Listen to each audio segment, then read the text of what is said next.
తెలివి వచ్చినప్పుడు పెరుగు తేనెను తినెను. When you get wisdom, eat curd and drink honey. తెలివి వచ్చినప్పుడే పెరుగుకి తేనెకి తేడా తెలుస్తుంది. Only when you understand, when you get wisdom, you will know the difference between curd and honey. ఎందుకంటే ఆత్మీయంగా తెలివి వచ్చిందా లేదా అన్నది గ్రహించవలసింది ఉంది. Therefore, we should know whether we have really got the spiritual wisdom or not. చిన్నపిల్లలుగా ఉన్నప్పుడు వాళ్ళకి మీరు పెట్టేది పెరుగా తేనె అన్నది వాళ్ళు రియలైజ్ అవ్వరు, ఏది పెట్టినా తింటారు. Little children will not able to distinguish between the taste of a curd and that of honey. కానీ వాళ్ళకి తెలివి వచ్చినప్పుడు మీరు పెట్టేది ఏంటా అన్నది వాళ్ళు గ్రహించగలుగుతారు. But when you give them, they will be in a position to understand unless they taste. Okay, అది ఫిజికల్ గా ప్రతి వాళ్ళు తెలుసుకోగలుగుతారు. Yes, they will know because of the taste buds, they will understand the taste. ఆత్మీయంగా నీకు తెలివి వచ్చిందని నువ్వు ఎలా తెలుసుకోగలుగుతావు? How do you know whether you have acquired spiritual knowledge or not? ఆ మేలు కీడుని నువ్వు ఎలా గ్రహించగలుగుతావు? How do you know the difference between good and bad? అది గ్రహించగలగాలి అనంటే నువ్వు ఆత్మల్ని వివేచించాలి. If that's the case, you should be in a position to discern the spirits. ఆత్మలను వివేచించడము అనంటే ప్రతి సమస్యని, ప్రతి విషయాన్ని, ప్రతి మాటని కూడా నువ్వు design చేయగలుగుతావు. You will be in a position to discern every spirit, every speech and every person also. మీరు జాన్ 8:44లో కొన్ని క్యారెక్టరిస్టిక్స్ అక్కడ రాసి ఉంది. In John 8:44, there are some characteristics mentioned about Satan. అది ఒక్కసారి ఓపెన్ చేయండి. యోహాను సువార్త 8వ అధ్యాయము 44వ వచనం. జాన్ చాప్టర్ 8 స్లోగా చదవండి. వర్స్ 44. మీరు మీ తండ్రియగు అపవాది సంబంధులు, మీ తండ్రి దురాశలు నెరవేర్చు గోరుచున్నారు. ఆది నుండి వాడు నరహంతకుడై ఉండి సత్యమందు నిలిచినవాడు కాడు, వాని యందు సత్యమే లేదు. వాడు అబద్ధమాడునప్పుడు తన స్వభావము అనుసరించియే మాటలాడును. వాడు అబద్ధికుడును, అబద్ధమునకు జనకుడునై ఉన్నాడు. John 8:44, for you are the children of your father the devil, and you love to do the evil thing he does. He was a murderer from the beginning. He has always hated the truth, because there is no truth in him. When he lies, it is consistent with his character, for he is a liar and the father of lies. ఇక్కడ యేసుక్రీస్తు ప్రభువారు మనుషుల్ని represent చేస్తున్నారు. Here, the Lord Jesus Christ is representing also the people. Me attitude చూస్తుంటే, మీరు మాట్లాడే విధానం చూస్తుంటే మాకు అన్నీ తెలుసు అని చెప్తున్నారు, కానీ మీ ప్రవర్తన వేరే విధంగా ఉంది. కాబట్టి మిమ్మల్ని చూస్తుంటే మీ తండ్రి యగు అపవాది సంబంధులు మీరు అని అంటున్నారు. The Lord Jesus Christ was referring to certain people because of their character, the way they were speaking. He was telling, but your character resembles that of the devil. అది ఎలాగ చెప్పగలుగుతున్నారు? How is it that he was able to say? అది చెప్పగలుగుతున్నారు అని అంటే అక్కడ ఆయన design చేశారు. He was able to discern the characteristics of the people. ఈ designing అన్నది లేదనుకో, వాళ్ళు చెప్పేది మీరు నమ్మేస్తారు. When there is no spiritual discernment, people will tend to believe everything, even if it is a lie. అదే నిన్న మీరు నేర్చుకున్నది. Romans 1:28-32 versus. ఇదే వాళ్ళు యేసుక్రీస్తు ప్రభువారు జీవించున్నంత కాలము, వారి మధ్యలో సంచరించున్నంత కాలము, వారి ప్రవర్తన, వారి మాటలు, ఆ ఈర్ష్య, అసూయత, ద్వేషము, ఇవన్నీ క్యారెక్టర్స్ వాళ్ళు పొందుకుని, నాకు వాక్యమే తెలుసు, మాకు లేఖనాలు తెలుసు, మా తండ్రి అబ్రహాము, మా ప్రవక్త మోషే, మేము తండ్రినే పూజిస్తున్నాము అని చెప్పుకుంటూ వాళ్ళ తండ్రి దురాశలను నెరవేరుస్తున్నారని చెప్తున్నారు ఇక్కడ. In Romans chapter 1, from 29 to 31, we saw the various characteristics, almost 23 to 25 characteristics, which are negative, which talks about envy, strife, deceit, disobedient, undiscerning, proud, boasters, haters of God. All these characteristics are not right. And the Lord was highlighting these characteristics in people. వాళ్ళు అంటున్నారు, నాకు తండ్రి దేవుడే, కానీ మా తండ్రి Abraham నుంచి మేము వచ్చాము, మోషే ప్రవక్త, మాకు లేఖనాలు తెలుసు, అని అంటున్నారు. కానీ వాళ్ళతో ఇక్కడ ఏమంటున్నారు? మీ తండ్రి అపవాద సంబంధులు అని అంటున్నారు. మీరు అపవాద సంబంధులు, మీ తండ్రి అపవాది అని యేసుక్రీస్తు ప్రభువారు మెన్షన్ చేస్తున్నారంటే వారిలో ఉన్న క్యారెక్టర్స్, వాళ్ళు ప్రజెంట్ చేసే విధానము వాళ్ళ తండ్రిని ప్రజెంట్ చేయట్లేదు అనేది తెలుస్తుంది. Now they are not representing the right characteristics. They were portraying negative characteristics in them. And then they were telling their father is Abraham. And they were telling, we know the law because we know Moses also. But they had never any such characteristics which Abraham or Moses had. But their characteristics were representing that of the devil. That's what he said, for you are the children of your father, the devil. మీ తండ్రి దురాశలను మీరు నెరవేరుస్తున్నారని అన్నారు. And you love to do the evil thing which Satan does. అది ఏంటి? మీరు already Romans 1:28-32 చూసారు. లోభము, ఈర్ష్య, మత్సరము, నరహత్య, కలహము, కపటము, వైరము, కొండగాండ్రు, అపవాదులు, ఇవన్నీ కూడా దురాశలు. All the things which is mentioned from Romans chapter 1, 29-31 verses, all these characteristics are negative. అబద్ధ సాక్ష్యము పలకడము, అబద్ధ సాక్ష్యాలను పెట్టడము, ఈ విధంగా మాట్లాడి వాళ్ళని మాటలతో కప్పిపుచ్చుదాము, మాటల్లో వాళ్ళు తప్పు పడదాము, ఇవన్నీ కూడా మీ తండ్రి దురాశలు. ఆ దురాశ ఉంది కాబట్టి అది మీరు నెరవేరుస్తున్నారు అని చెప్తున్నారు. Backbiting, gossip, false witnesses, all these things are traits of the evil one. And Jesus was telling, you are doing the same thing which the devil has doing. So you are the children of the devil. ఆది నుండి నరహంతకుడు కాబట్టి ప్రతిదీ కూడా complaint పట్టుకొని వచ్చే character అతనికే ఉంటుంది. He was a murderer from the beginning, so he always wanted to bring complaint against everybody. He wants to bring in condemnation complaint everybody. ఎవరిస్తే వాళ్ళు వస్తున్నారు, మీరు ఇస్తేనే ఆ కంప్లైంట్ పట్టుకుని సన్నిధిలో నిలబడటం జరుగుతుంది. Why are they doing it? It's because you are bringing a complaint and you are making him stand. ఎందుకు వస్తున్నారు, దేనికి వస్తున్నారు అని ప్రశ్న కాదు, దానికి కారకులే ఇక్కడ మనం. Don't ask why people are coming, but the reasons are we ourselves. అప్పుడు మన ఆలోచన విధానంలో మార్పు రావాలి, మన హృదయంలో మార్పు రావాలి, మనము రిసీవ్ చేసుకునే దాంట్లో మార్పు రావాలి, చెప్పుడు మాటలు వినకుండా జాగ్రత్త పడాలి. Our lives should change spiritually. We should move according to the mind of Christ. We should not give ourselves to gossip or any slander. We should ఆది believe only నుండి the word. వాడు నరహంతకుడు అని ఎందుకు అన్నారు?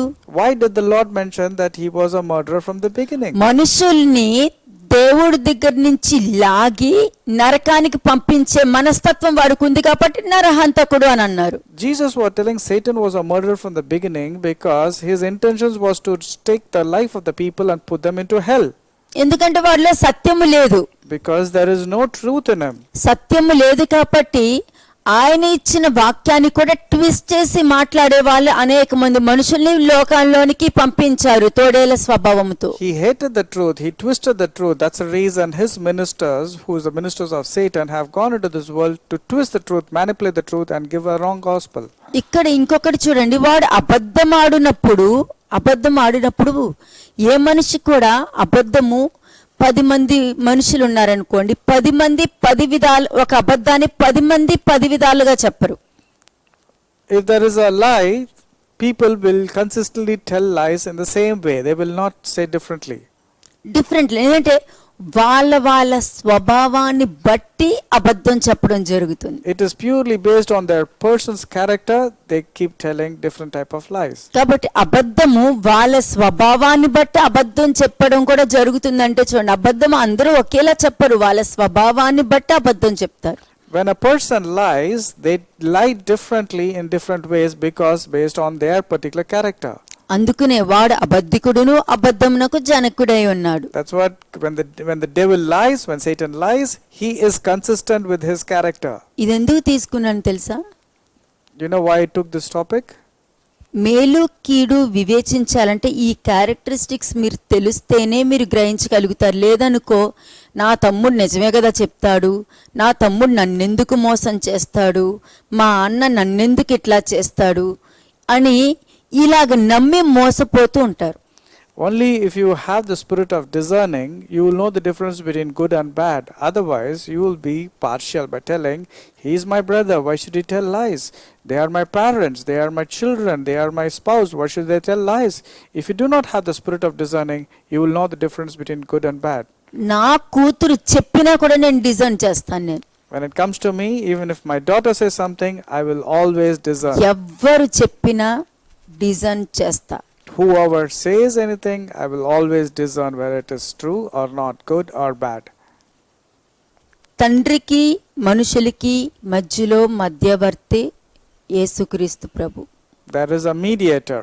He is called Lord Jesus Christ, who is a mediator or an intercessor between God and man. కాబట్టి నాకు నా పిల్లలకి మధ్యవర్తి అన్న ఆయన ఒక ఆయన ఉన్నారన్నది నేను ఎప్పుడు I గుర్తుంచుకోవాలి. always remember that the Lord Jesus Christ is always between me and my children also. So I see everything through him.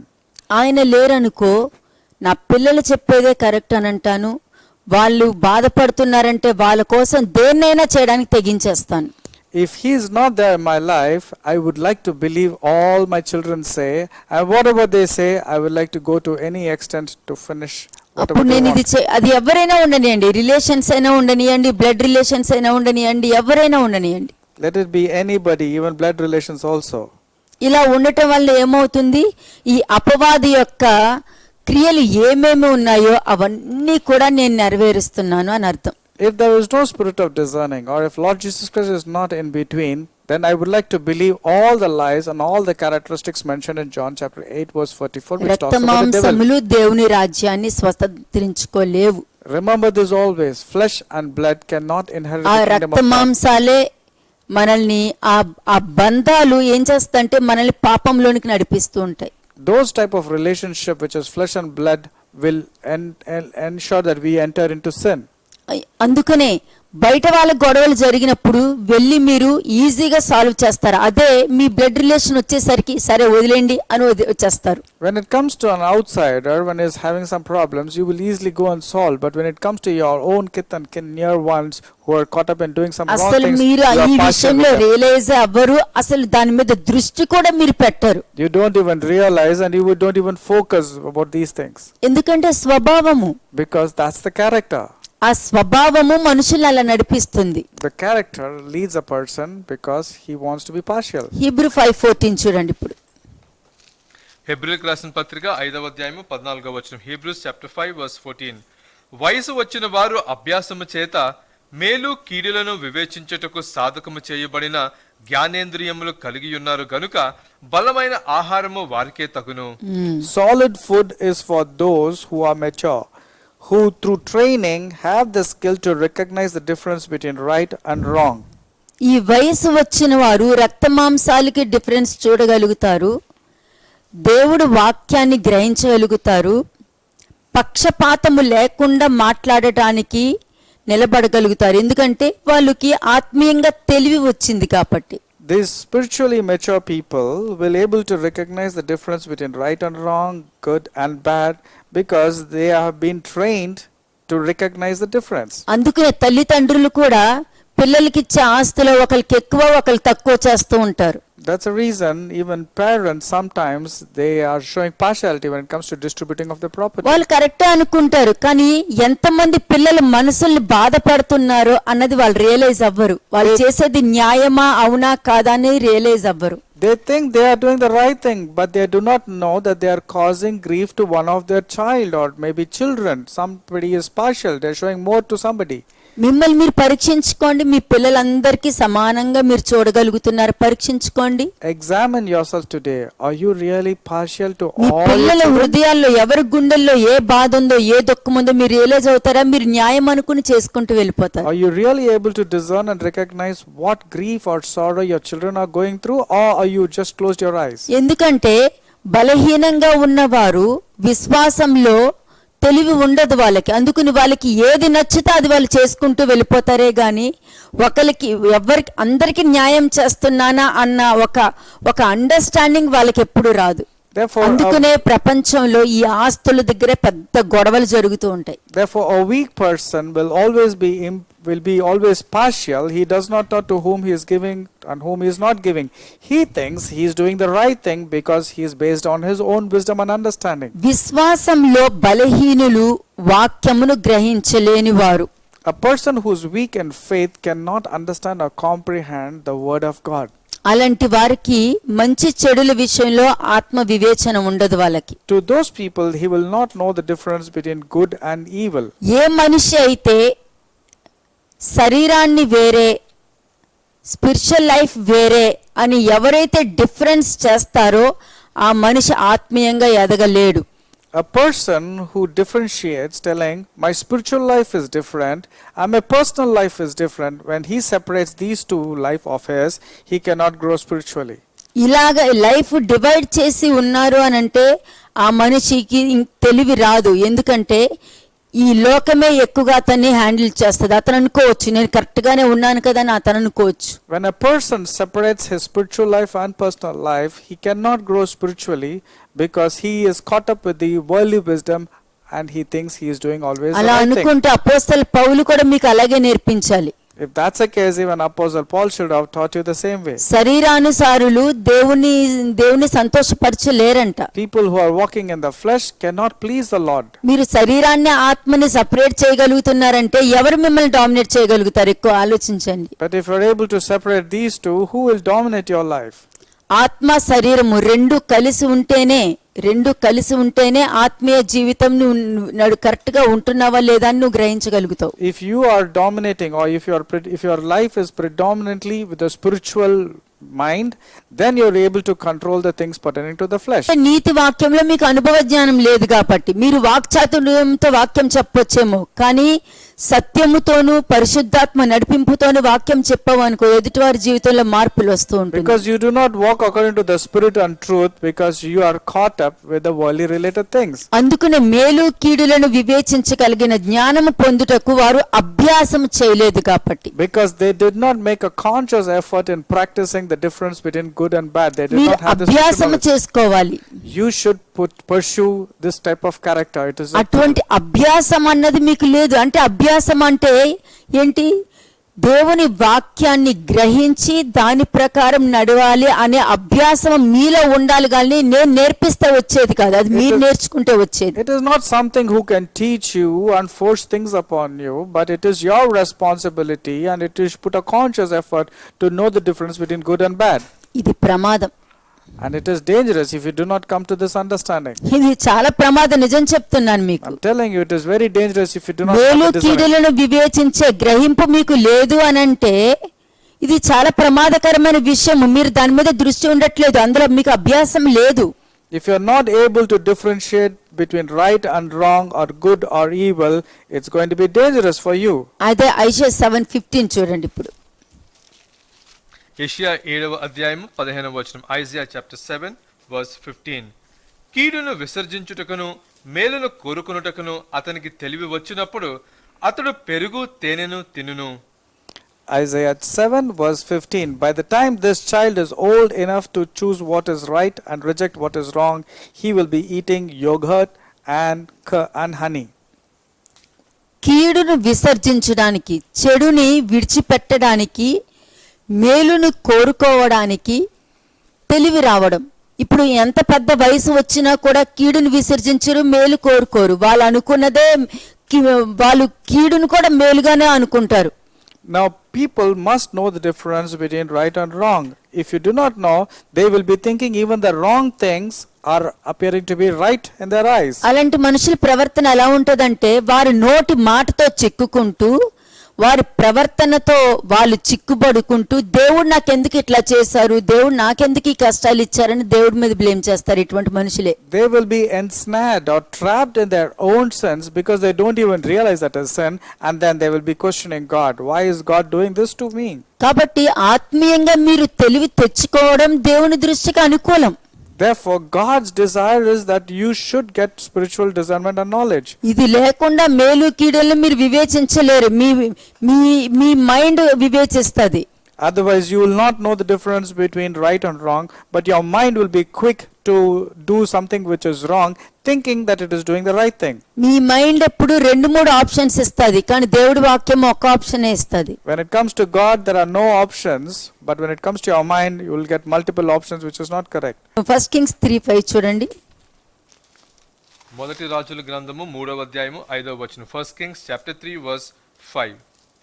గిబియోనులో యెహోవా రాత్రివేళ స్వప్నమందు సొలొమోనుకు ప్రత్యక్షమై, నేను నీకు దేనిని ఇచ్చుటనికి ఇష్టమో దాన్ని అడుగుమని దేవుడు అతనితో సెలవీయగా, 1 Kings chapter 3 verse 5. That night the Lord appeared to Solomon in a dream, and God said, "What do you want? Ask, and I will give it to you." దేవుడు కరెక్ట్ గానే అడుగుతారు. నీకేం కావాలో అడుగు అని అంటే అందరూ జ్ఞానం కావాలని అడుగుతారు. God indeed asked, "What do you want?" And everybody will be quick to say that they want wisdom. మీ జ్ఞానం ఇవ్వండి ప్రభువా నాకు, మీ జ్ఞానంతో ఉంటేనే నేను ఏదైనా చేయగలుగుతాను అని అంటారు. కానీ సమస్య వచ్చినప్పుడు నీ జ్ఞానానికే ఎక్కువ విలువిస్తావు నువ్వు. They will ask for wisdom, but when situation really arises in their lives, they will give importance to their own wisdom, not God wisdom. అంటే అక్కడ నువ్వు పెరుగుకి టేస్ట్ తెలియట్లేదు, తేనెకి కూడా టేస్ట్ తెలియట్లేదు నీకు. That means you did not know the difference between yogurt and honey. You felt the same. ఎందుకంటే నీ సమస్య వచ్చినప్పుడు నీ కళ్ళు మూసుకుపోతున్నాయి నీకు. Because when situation arises, your eyes are getting blinded. వెళ్ళి అడుగు, వెళ్ళి కడిగే, వెళ్ళి చేసే, నువ్వు అడగట్లేదు అని అంటారు. అడుగుతారు, అడిగిన తర్వాత ఏంటి, నీకు గొడవలు కావాలా? The worldly people will give wrong counsel, telling, "Go and retaliate, go and ask them." But when you go and ask them, what will happen in return? You will have only disputes and arguments. గొడవలకు ready అయిపోతారా మీరు? So are you quick to go and fight, pick up a quarrel? ఇలాంటి మనస్తత్వం మీకు ఉందంటే దేవుని మార్గం తెలియకున్నట్టే మీకు మేలు అని నేను చెప్తాను నేనైతే. It is good for you not to have known the way of the truth because you are having a wrong mind. దేవుడు పడిన కష్టాలు నువ్వు అనుభవిస్తున్నావా? Are you bearing all the నెత్తి మీద griefs? ముళ్ళ కిరీటం ఉందా? Is that crown of thorns over your నిన్ను head? తీసుకెళ్లి చేతికి మేకులు కొడుతున్నారా? Did anybody nail your hands and feet? నీ శరీరాన్ని చాలగా దున్నేశారా? Did they beat you, strike నీ you? మీద with your ఉమ్మేశారా? body? Did anybody spit on నీ your face? మొహం మీద గుద్దారా? Did they knock on your cheeks? నీ మీద లేనిపోని అబాండాలు వేశారా? Did they falsely accuse you? నువ్వు దైవదూషణ చేస్తున్నావు, నీ మీద అబాండం వేస్తున్నారా? Did they falsely accuse you, telling that you have been నువ్వు blaspheming బతుకున్నావా God? లేదా అని పొడిచి చూసారా? Did they check whether you are alive or dead? Realise అవ్వండి. Realize that your problems are nothing. ఒక సమస్య నుండి తప్పించుకోగలుగుతావు. నేను మీకు నేర్పించేది ఒక సమస్యని ఓవర్కమ్ చేయడం నేర్పిస్తున్నాను, గానీ తప్పించుకోవడం నేర్పించట్లేదు I am మీకు. not teaching you to escape from a problem, but I am teaching you how to overcome from any problem. నువ్వు you face. ఓవర్కమ్ చెయ్యాలని అనుకున్నావు అనుకో, ఆ సమస్య మరలా నీ దగ్గరకు రాదు. నువ్వు తప్పించుకోవాలని నువ్వు కోరుకున్నావు కాబట్టి మరలా ఇంకొక సమస్య రావడానికి రెడీగా ఉంటది. నీకు అప్పుడు ఏం చేస్తావు, దీనికన్నా భయంకరమైన సమస్య ఉంటది. If you overcome a problem, it will never come to you, but you escape from a problem, that will be only temporary, but that problem will come with more bigger way in your life. నీతి వాక్య విషయంలో అనుభవ జ్ఞానం లేనప్పుడు మేలు కీడులను వివేచించగల జ్ఞానం పొందుకోవడం చాలా కష్టము. Now when you are not able to know the difference between good and bad or good and evil, there is no use నువ్వు of you. అభ్యాసం చేయలేదే, ఆ సమస్యను ఓవర్కమ్ చేయలేదే నువ్వు. You have not made a conscious effort to overcome the problem. ఇది danger అని చెప్తున్నాను నేను. It is dangerous. నువ్వు ఏదైతే ఓవర్కమ్ చేయవో ఆ సమస్య పెద్దదవుద్ది, తగ్గదు. When you are not able to overcome a problem, that problem will become double. It will not అది reduce. సహాయం చేయడానికి మనుషులు కూడా పంపరు. God will also not send people in your life. నువ్వు ఎవరు వినాలనుకుంటున్నావో వాళ్ళు కూడా వినరు. To the people whom you go and want to tell your problems, even they will not be willing to hear you. ఎందుకంటే నువ్వు ఓవర్కమ్ చెయ్యి. Because it is your responsibility to overcome what you are facing. అందుకనే సోల్మన్ అడిగారు, నీకేం కావాలి అని అడిగారు. అదే కదా మీరు కూడా అడుగుతారు, నాకు జ్ఞానం కావాలి జ్ఞానం కావాలి అని అంటారు. మరి ఏ జ్ఞానం పట్టుకుని ఓవర్కమ్ చేయలేకపోతున్నారు మీరు? That's the reason in 1 Kings 3:5 God also was asking Solomon, "What do you want?" Solomon said, "Wisdom." But what about you? Are you corrupting your wisdom and worldly wisdom with God wisdom like Solomon? 6th verse చూడండి ఇప్పుడు. Verse 6. 6వ వచనము. నా దాసుడును నా తండ్రినైన దావీదు నీ దృష్టికి అనుకూలంగా సత్యమును నీతిని అనుసరించి యథార్థమైన మనసు గలవాడే ప్రవర్తించను గనుక నీవు అతని ఎడల పరిపూర్ణ కటాక్షము అగుపరిచి ఈ దినములు ఉన్నట్లుగా అతని సింహాసనం మీద అతని కుమారుని కూర్చుండబెట్ట అతని యందు మహాకృపను చూపియున్నావు. 1 Kings chapter 3 verse 6, Solomon replied, "You showed faithful love to your servant my father David, because he was honest and true and faithful to you, and you have continued your faithful love to him today by giving him a son to sit on the throne." ఒక కొడుకు తండ్రి యొక్క సాక్ష్యాన్ని దేవుడి దగ్గర ఎలా చెప్తున్నారు చూసారా? Consider the testimony of a father is given by the son Solomon about his father David. ఇలా ఉండాలి. లేదనుకో మా నాన్న ఎప్పుడు నన్ను ఇలా కొడతారు కాబట్టి నిన్ను కూడా ఇలా కొడతాను అని అంటాడు మీ కొడుకు వచ్చి. Your son should testify about you. Otherwise, your son will say, "My father used to beat. That's the reason even I'm beating." మా నాన్న ఇలాగే మాట్లాడారు కాబట్టి నేను అలాగే మాట్లాడతాను నీతో అని కొడుకుతో అంటాడు. Even the son will say, "Because my father behaved like this and spoke like that, even నువ్వు I'm doing ఎలా the same." ప్రవర్తిస్తావో అలాగే నీ పిల్లలు ప్రవర్తిస్తారు. The way you behave towards your children will behave towards వాళ్ళ you. పిల్లల దగ్గర అలాగే ప్రవర్తిస్తారు. And they will behave with their children also the way you behaved. Your father వాక్యం behaved. తెలియని వాళ్ళు ప్రవర్తించారంటే ఓకే, వాక్యం తెలిసి కూడా అలా ప్రవర్తిస్తే People who do not know the word, if they behave improperly, it is okay. But వాళ్ళ you know the మనసులో word. రాకూడదు మా నాన్న అలా ఉంటే బాగుంటుంది, మా అమ్మ ఇలా ఉంటే బాగుంటుంది అన్న ఆలోచన వాళ్ళ హృదయంలో రానివ్వకుండా మీరు జాగ్రత్త పడాలి. It is your responsibility that your children will not wrongly testify about you, telling, "If my mother would have been good, it's good. If my father would me have been దగ్గర good, it's చెప్పరు. good." మీరు But- ఎంత అడిగినా వాళ్ళు చెప్పరు. But make things for sure, mark it for sure that they will never tell anything towards you. చెప్పరు. Your children will not testify about you. కానీ మీ ప్రవర్తనలో మార్పు ఉంటేనే మీ పిల్లలు మీ మీద చూపించే ప్రేమను బట్టి మీరు గ్రహించగలుగుతారు. But the way your children shower their love upon you, you will be able to recognize whether your character has been good or not in their sight. అందుకనే దావీదు సొలొమోనుకి అన్ని నేర్పించి చనిపోయే ముందు కూడా, నాయనా ఇదిగో దేవుడికి అడిగినప్పుడు ఇది ఇష్టము, ఆయన నువ్వు వదిలిపెట్టావనుకో ఆయన నిన్ను వదిలిపెట్టేస్తారు, ఆయన యథార్థవంతుడు కృప కలిగిన దేవుడు అని దేవుడి సంగతులు సమస్తము దావీదు సొలొమోనుకు నేర్పించాడు. That's a reason David was telling his son Solomon, "My son Solomon, know this for sure, that if you forsake the Lord, he will forsake you. But if you are walking in his commandments, he will be with you and he will not leave you." కానీ చాలా మంది parents నీకేం తెలీదు నేను చూసుకుంటా, నీకేం తెలీదు నేను చూసుకుంటా, నీకేం తెలీదు నేను చూసుకుంటా అని అంటారు. అందుకనే పిల్లలకి ఏమి తెలియకుండా పోతుంది, వాళ్ళ మీద వాళ్ళకి కాన్ఫిడెన్స్ లేకుండా పోవడానికి కారణం మీరే. You are responsible because you are taking responsibility of your children, telling that you do not know anything, I know better than you, and you're making them insecure. They do not know how to handle situations when it comes in their 8th lives. verse చూడండి. Verse 8. 8వ వచనము, నీ దాసుడైన నేను నీవు కోరుకొనిన జనుల మధ్య ఉన్నాను, వారు విస్తరించి ఉన్నందున వారిని లెక్క పెట్టుటయు వారు విశాల దేశమును తనిఖీ చేయుటయు అసాధ్యము. And here I am in the midst of your own chosen people, a nation so great and numerous they cannot be counted. అంటే ఇక్కడ అతను రాజు కాబట్టి ప్రజల్ని పరిపాలించాలి కాబట్టి అతను ప్రజల ముందు, ఇంటి వారి ముందు, చుట్టుపక్కల వారి ముందు మంచి ప్రవర్తన కలిగి ఉండాలి కాబట్టి అతను ఈ జ్ఞానాన్ని వివేకాన్ని అడిగారు.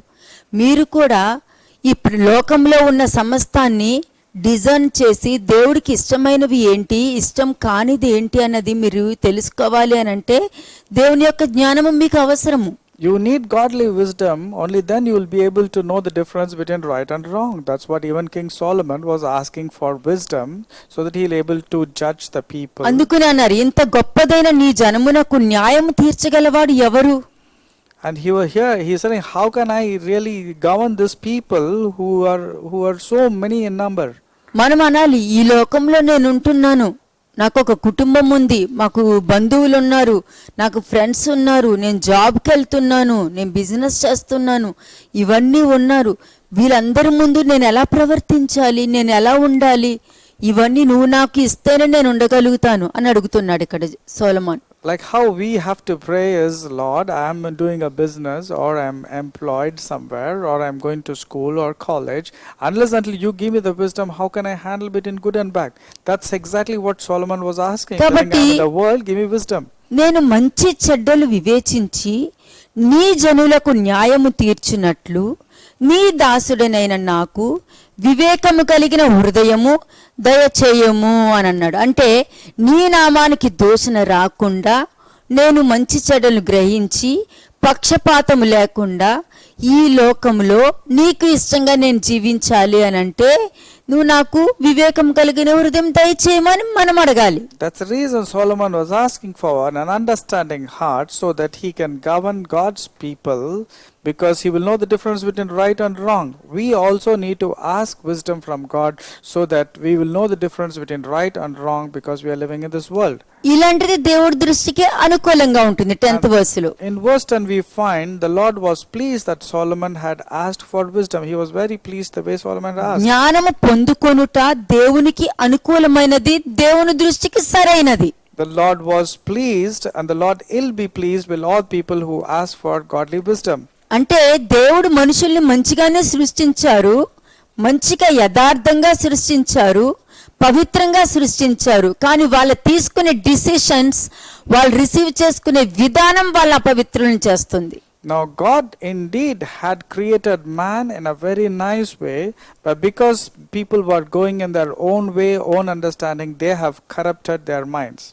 కాబట్టి నువ్వు దేవునికి అనుకూలంగా నువ్వు అడుగుతున్నావు, కానీ చేసేటప్పుడు నీకు అనుకూలంగా చేస్తుంటే You are asking the right things from God, but when you are putting it in action, your conduct, your behavior, your speech is contrary to what God's character is. నువ్వు నిజంగా దేవుని జ్ఞానము పొందుకుని దేవునికి ఇష్టంగా జీవించుకుంటూ మంచి చెడ్డల్ని వివేచించుకుంటూ తెలివిగా మాంసము తినేవాడిలాగా నువ్వు ప్రవర్తిస్తున్నావు అని అంటే ఎలా ఉంటుందో చూపిస్తాను. 28th verse.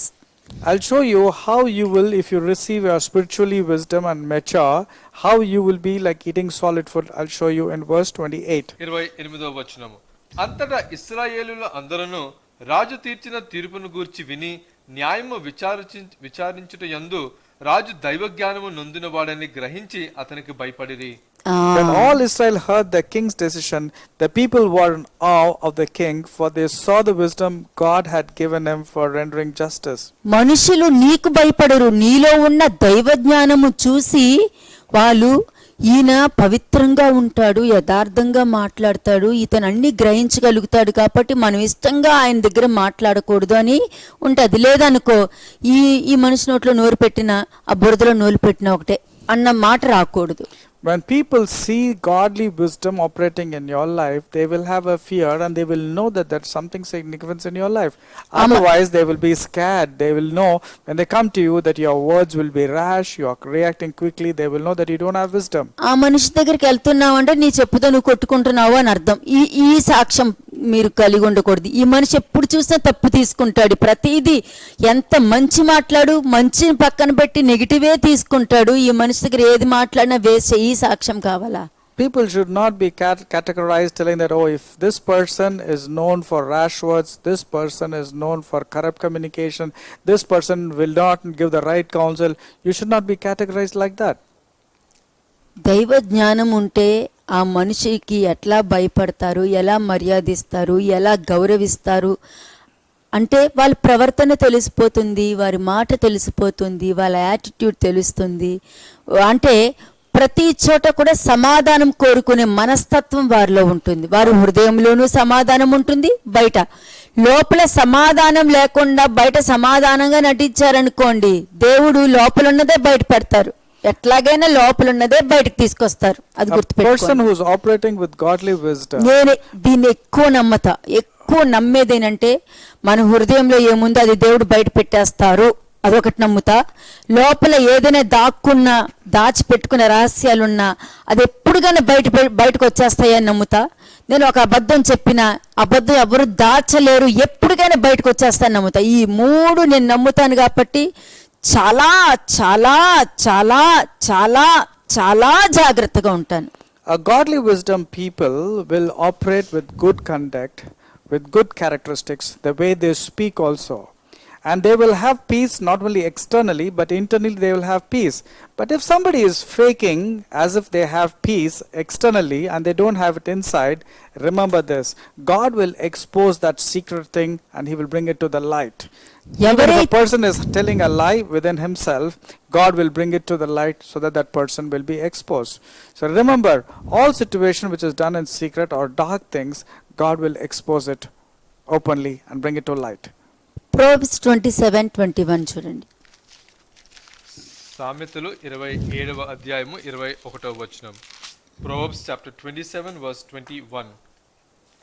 మూస చేత వెండిని, కొలిమి చేత బంగారును, తాను పొందిన కీర్తి చేత నరుని పరిశోధింపవచ్చును. Fire tests the purity of silver and gold, but a person is tested by being praised. మిమ్మల్ని ఎలా పరిశోధిస్తారు? నువ్వు ఇంకా పాలు తాగుతున్నావో మాంసం తింటున్నావా అని ఎలా పరీక్షిస్తారు? నువ్వు ఆలోచించే విధానము, నువ్వు రిసీవ్ చేసుకునే విధానాన్ని బట్టి పరీక్షిస్తారు. How do you know whether you are being tested, whether you are having good or bad? It is all by when the test comes only you will know. లేదనుకో 22nd verse చూడండి. In 22వ వచనము. మూడిని రోటిలోని గోధుమలలో వేసి రోకటి దంచినను వాని మూడత వాని వదిలిపోదు. You cannot separate fools from their foolishness, even though you grind them like grain with mortar and pestle. పాలు తాగుతారు కానీ ఆ పాలు ఒంటికి పట్టదు. They will drink milk, but that milk will not give nourishment to their bodies. అలాగే ఎంత వాక్యము విన్నా కూడా వాళ్ళకి జ్ఞాపకం లేక వాళ్ళ ప్రవర్తనలో మార్పులు లేకుండా ఉన్నారనుకోండి, ఇదిగో ఇటువంటి మూడుతో పోలుస్తారు. Now when a person, no matter how much of word he hears and receives, he is not understanding, he is not putting in practice, is like this person who is like a fool. He'll easily be separated. 23rd verse చూడండి. Verse 23. 23వ వచనము. నీ పశువుల స్థితి జాగ్రత్తగా తెలుసుకొనుము, నీ మందలయందు మనసు ఉంచుము. This is very important. Know the state of your flocks and put your heart into caring for your herds. నీ ఆత్మ విషయంలో, నీ శరీరం విషయంలో నువ్వు జాగ్రత్తగా ఉండు. When it comes to your spiritual related things, be very careful. 24th verse చూడండి. 24వ వచనం. ధనము శాశ్వతము కాదు, కిరీటము తరతరములు ఉండునా. For riches are not forever, nor does a crown endure to all generations. నీకు రావాల్సిన క్రౌన్ పరలోకం నుండి రావాలి. The crown, you should receive it from heaven. అది అక్కడున్న క్రౌన్ నువ్వు ఇక్కడ పొందుకునే, ఇక్కడే క్రౌన్ పెట్టుకుని నువ్వు అక్కడికి వెళ్తావు. అది గుర్తుపెట్టుకో. And remember, if you have to have a crown from heaven, you need to procure it here with your actions and deeds so that you can go up in heaven also. కానీ ఎవరైతే తెలివి కలిగి ఆత్మీయ జీవితంతో ఎదుగుతూ ఉంటారో వారికి ఎటువంటి సమస్య వచ్చినా దేవుడు తప్పక వాళ్ళని కాపాడుతూనే ఉంటారు. But those who are spiritually mature, no matter what situation arises in his life, God will always give wisdom to handle or overcome them.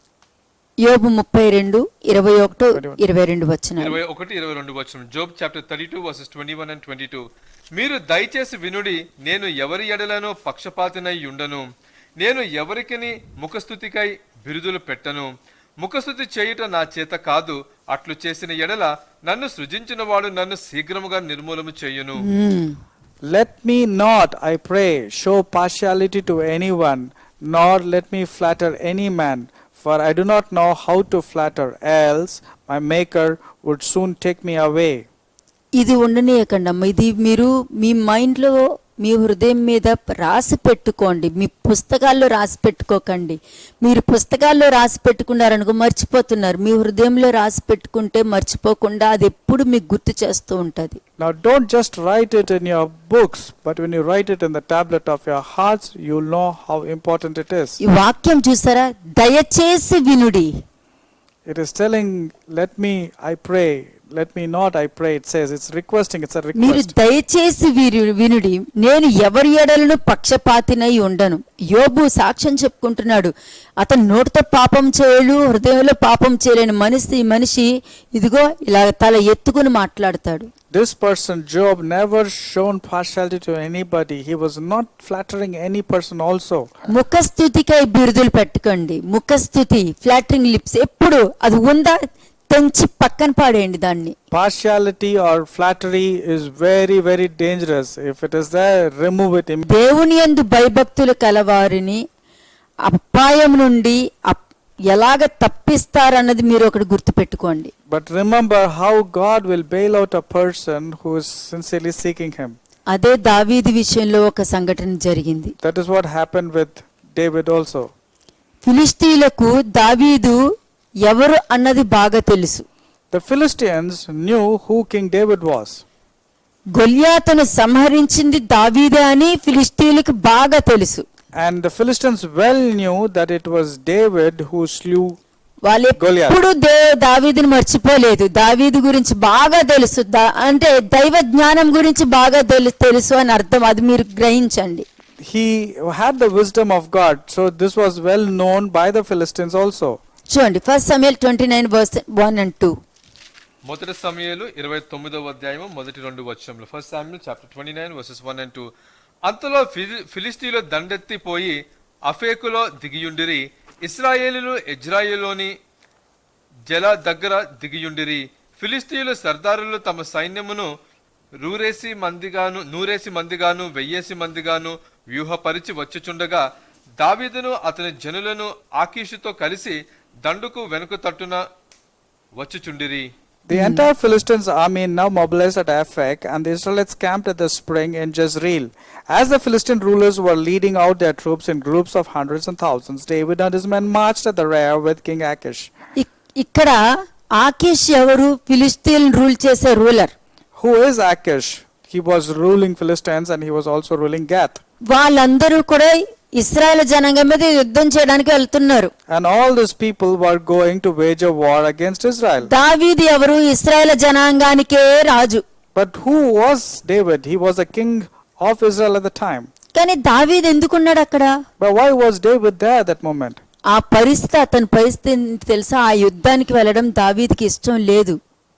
Now David did not want to participate in that particular కొన్ని war. విషయాలు చెప్తాను చూస్తారా, చాలా sensitive things, వాటిని ఎలా handle చేయాలన్నది చాలా మంది కష్టపడుతూ ఉంటారు అని I've చెప్తుంటారు. been telling you there will be some very sensitive things. We do not know how to handle some people and some situations. అలాగే 1 Samuel 27 verse 7 చూడండి. మొదటి సమూయేలు 27వ అధ్యాయము 7వ వచనం. 1 Samuel chapter 27 verse 7. దావీదు ఫిలిష్తీయుల దేశములో కాపురం ఉండిన కాలమంతా 1 సంవత్సరము 4 నెలలు. 1 Samuel 27 verse 7. And they lived there among Philistines for a year and 4 months. అంటే ఈ దావీదు సౌలు దగ్గర నుండి తప్పించుకోవడానికి అతని జనాంగాన్ని తీసుకుని పరిగెత్తుకుంటూ వచ్చి ఫిలిష్తీయుల దేశంలో ఉంటే ఈ సౌలు మీదకి రాడు అని చెప్పి ఫిలిష్తీయుల దేశంలోకి వచ్చి ఆకీష్ దగ్గర ఉన్నాడు. కానీ ఆ ఆకీష్కి దావీదు ఎవరో తెలీదు. Now when David was pursued by King Saul, David had to escape with his people, favorite people, and came to the land of Philistines so that Saul would not attack David in the land of Philistines. But King Achish did not knew who David was. తెలియదు. చూడ మీరు 27 chapter 1 and 2 చదవండి. మొదటి సమూయేలు 27వ అధ్యాయము మొదటి 2 వచనములు. తరువాత దావీదు, నేను ఇక్కడ నిలుచుట మంచిది కాదు, ఏదో ఒక దినమున నేను సౌలు చేత నాశనమగుదును, నేను ఫిలిష్తీయుల దేశంలోనికి తప్పించుకొని పోవదును. అప్పుడు సౌలు ఇశ్రాయేలు సరిహద్దులలో నన్ను వెతుకుట మానుకొనును గనుక నేను అతని చేతిలో నుండి తప్పించుకొదునని అనుకొని లేచి తన యొద్దనున్న 600 మందితో కూడా ప్రయాణమై మాయాకు కుమారుడగు గాత రాజునైన ఆకీషు నొద్దకు వచ్చెను. అలాగే 4th verse కూడా చదవండి. 4వ వచనం. Read verse 4 also. After reading verses 1 and 2, read verse 4 also. దావీదు గాతునకు పారిపోయిన సంగతి సౌలునకు తెలిసిన మీదట అతడు దావీదుని వెతుకుట మానివేశను. ఎందుకు మానేశాడు?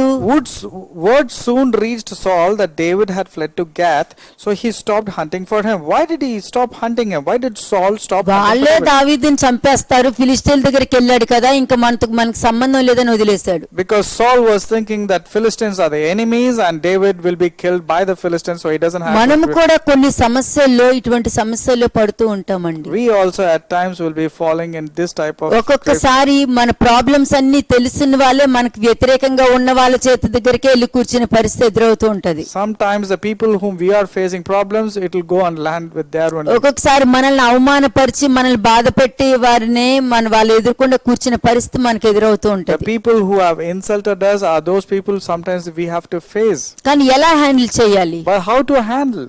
ఒకవేళ వాళ్ళు మీకు చేసిన ద్రోహాన్ని మైండ్ లో పెట్టుకుని కోపంతో రగిలిపోవాలా? Should you get angry, agitated for all the wrong things they have done towards you? నేను ఈ పాయింట్ ఎందుకు చెప్తున్నానంటే సెన్సిటివ్ పాయింట్స్. మీరు చాలా సెన్సిటివ్ కేసెస్ కొన్ని వచ్చేసరికి ఎలా మాట్లాడాలో తెలియట్లేదు, ఎలా హ్యాండిల్ చేయాలో తెలియట్లేదు అని అంటారు కదా, వాళ్ళ గురించి చెప్తున్నాను నేను. I'm talking and giving an example which is a reality about some sensitive cases. You do not know how to handle, what to tell, how to handle the situations. ఇక్కడ దావీదు కూడా అనుకోలేదు కదా ఇలాగ యుద్ధానికి వెనకాల పడి వెళ్లే పరిస్థితి ఎదురవుతుందని దావీదు అనుకున్నాడా? Even David did not realize that he has to go behind and help an army. ముందు ఆ సౌలు దగ్గర నుంచి తప్పించుకుందాము, పలానా చోటకి వెళ్తే ఆ సౌలు రాడు అనే ఉద్దేశంతో ఆ ఫిలిష్తీయుల దేశం దగ్గరికి వెళ్ళి అక్కడికి తలదాచుకుంటాడు. Now first initially to escape from a problem he had to go to the land of Philistines, but then he didn't realize that he had to march at the rear with King Achish to fight the Israelites itself. కానీ దేవుడు ఎలా కాపాడాడు But తెలుసా? consider the way the Lord bailed out David from this situation. ఎందుకంటే చాలా భయంకరమైన నిందల నుండి కాపాడారని అంటాను నేనైతే. If you would ask me, God bailed out David from a big humiliation or big accusation that's going to come ఇటువంటి upon him. అనుభవ జ్ఞానం నేను చాలా సార్లు పొందుకున్నాను. I have faced this type of wonderful experience with God bailed me out also. కానీ దేవుని గెలిపించాను. But I ensured that God won the case because of the behavior.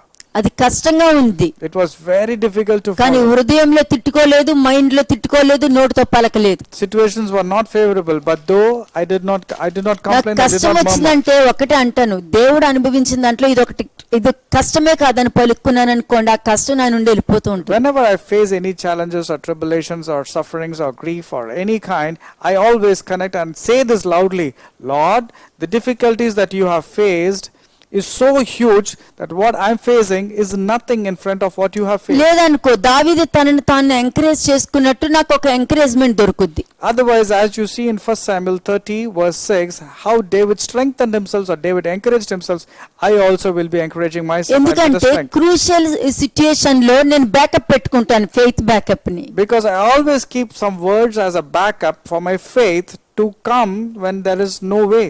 ఎలా చూసినా సమస్యని గెలిపించను. I will not allow the situations to win over me or overcome me. నేను దాని సమస్యని గెలిపించాను అని అనుకో, నేను దెయ్యాన్ని గెలిపించినట్లు లెక్క. If the situation overtake me or overcome me, that means I'm giving a chance for the devil to have victory over my life. నా వల్ల అవ్వనప్పుడు దేవుడి మీద డిపెండ్ అవుతాను నేను. When it is not possible at all, I always depend on God. Depend And I wait అవ్వడం upon అంటే God. ఏంటి? What do you mean by నా depending upon హృదయం God? మీకు తెలుసు, I will say, Lord, నా you know my ఆలోచన heart. మీకు తెలుసు, Lord, I would say, you know my thoughts. నా హృదయ ఆలోచన మీకు తెలుసు, Lord, you know the intentions నా of my heart. ప్రవర్తన మీకు Lord, తెలుసు. you know my behavior and conduct. కాబట్టి నాకు నీ మీద మాత్రమే నాకు నమ్మకం ఉంది. Therefore, Lord, I depend and I put my trust only on you, Lord. కానీ ఎవ్వరి మీద, ఏ మనిషి మీద కూడా నింద వేయాలని నేను అనుకోను. But I will never blame anybody, accuse anybody, and find fault with anybody. కాబట్టి నేను దీని నుంచి నేను బయటికి రాగలుగుతాను, నువ్వు నాకు సహాయం చేస్తావు, ఇది ఒక్కటే నేను పలుకుతాను. I will only say, Lord, I know that you will show me a way of escape, and I will always depend on God and wait upon Him. అలాగా అటువంటి సిచ్యుయేషన్ వచ్చినప్పుడు ఆకీష్ అంటాడు దావీదుతో, నువ్వు రా, నీ సైన్యం తీసుకుని నువ్వు కూడా నాతో పాటు రానన్నప్పుడు అతని పరిస్థితి ఏంటి? వెళ్ళలేడు కదా, అతని రాజు అక్కడ. Now, when David was King Achish was asking David to come for the war, he didn't have an option but to come with his people and stand behind Achish. రాజు తన ప్రజల మీదకి యుద్ధానికి వెళ్ళగలుగుతాడా? Can a king go against his own nation to మరి attack? ఎంత sensitive చూడండి. మరి ఆకీష్ రాజు అతన్ని వాళ్ళ ఊర్లో ఉంచాడు, సంతోషంగా ఉంచాడు, అతను సంతోషంగా జీవితం జీవించాడు అక్కడ సంవత్సరం 4 నెలలు. Achish, allowed David to stay in his land in Ziklag for 1 year and 4 months, and he was behaving very well. Now he had to prove his faithfulness now. చూడండి 1 Samuel 29 verse 4 and 5 చూడండి. Now let's see verses 4 and 5 of 1 Samuel verse 29. నేను చెప్పేది మీరు జాగ్రత్తగా వింటే, అందుకనే చూసారా ఒక్కొక్క పాయింట్ మీకు అర్థమయ్యేటట్టు మాట్లాడుతున్నా. I am explaining each and every point so that you would understand. Now let's read 1 Samuel chapter 2. ఇది మీరు అభ్యాసం చేయాలి ఇంట్లో. మీరు ఇది ప్రాక్టీస్, మీరు అనుభవ జ్ఞానం పొందుకోవాలి, రియలైజ్ అవ్వాలి. You have to practice, you have to have this experience, you have to come to a realization. సమస్యను ఓవర్కమ్ చేస్తావా, సమస్యను పట్టుకుని బంతాడుకుంటావా, నీ చేతిలో ఉంది. Whether you want to overcome the situation and problems or do you want to play football or rugby with it, it's up to you. మొదటి సమూయేలు 29వ అధ్యాయము 4-5 వచనములు. అందుకు ఫిలిష్తీయులు సర్దారులు అతని మీద కోపపడి, ఈ మనుషులు నీవు నిర్ణయించిన స్థలమునకు తిరిగి పోనిమ్ము, అతడు మనతో కలిసి యుద్ధమునకు రాకూడదు, యుద్ధమందు అతడు మనకు విరోధి అవునేమో, దేని చేత అతడు తన యజమానులతో సమాధాన పడును? మన వారి తలను ఛేదించి తీసుకుని పోవుట చేతనే గదా తన యజమానులతో సమాధాన పడును. సౌలు 1000 కొలదిగాను దావీదు 10,000 కొలదిగాను హతము చేసిరని వారు నాట్యమాడుచు గాన ప్రతిగానము చేయుచు పాడిన దావీదు ఇతడే కాడా అని అతనితో చెప్పిరి. We just read 1 Samuel 29 verses 4 and 5. ఈ రెండు విన్నప్పుడు ఇక్కడ చూడండి, నేను ఎప్పుడు అంటాను కదా, ఇలా ఉంటుందేమో, అలా చేస్తాదేమో, అలా చేయగలుగుతారేమో, వాళ్ళు నన్ను ఇలా అనుకుంటున్నారేమో, నేను ఈ పాపంలో ఉన్నానని అనుకుంటున్నారేమో, నేను ఇలా చేస్తున్నాననే వాళ్ళు నా గురించి ఇలా మాట్లాడుతున్నారేమో, నా గురించి అన్ని తెలుసు అందుకునే అన్ని తెలిసి నా గురించి కావాలని ఇలా మాట్లాడుతున్నారేమో, ఏమో. Many situations we are caught up with assuming, though it is not a reality. He is not talking to me, probably. She is not responding to me very well. It might be because of this. It's all your own assumptions when you use the word probably or maybe, may not be. నేను వచ్చేసరికి వాళ్ళందరూ com అయిపోతున్నారు, అంటే నా గురించేనేమో మాట్లాడుతున్నారు. You will make a statement, I went and met them, and suddenly they stopped the conversation. Probably they're talking about me, that's why they stopped. నేను ఉండటం ఇష్టం లేదేమో, Maybe they don't like me, that's why they're avoiding me. అలాగైనా ఉండొచ్చు. It can be any of these thoughts which is coming into your mind, which is absolutely assumptions. అలాగా ప్రతిదీ కూడా ఇవేనంటే ఒకరు వచ్చినప్పుడు సైలెంట్ అయిపోవడం, Suddenly you becoming silent when a person comes in between your conversation. అంటే ఇది కూడా అజ్ఞానమే అని అంటాను నేను. I would say even this is lack of wisdom. ఇది కూడా అజ్ఞానమే, ఎందుకంటే This is also lack of wisdom. ఆ మనిషికి మీ మీద ఒక డౌట్ క్రియేట్ చేయడానికి కారణం మీ ప్రవర్తన.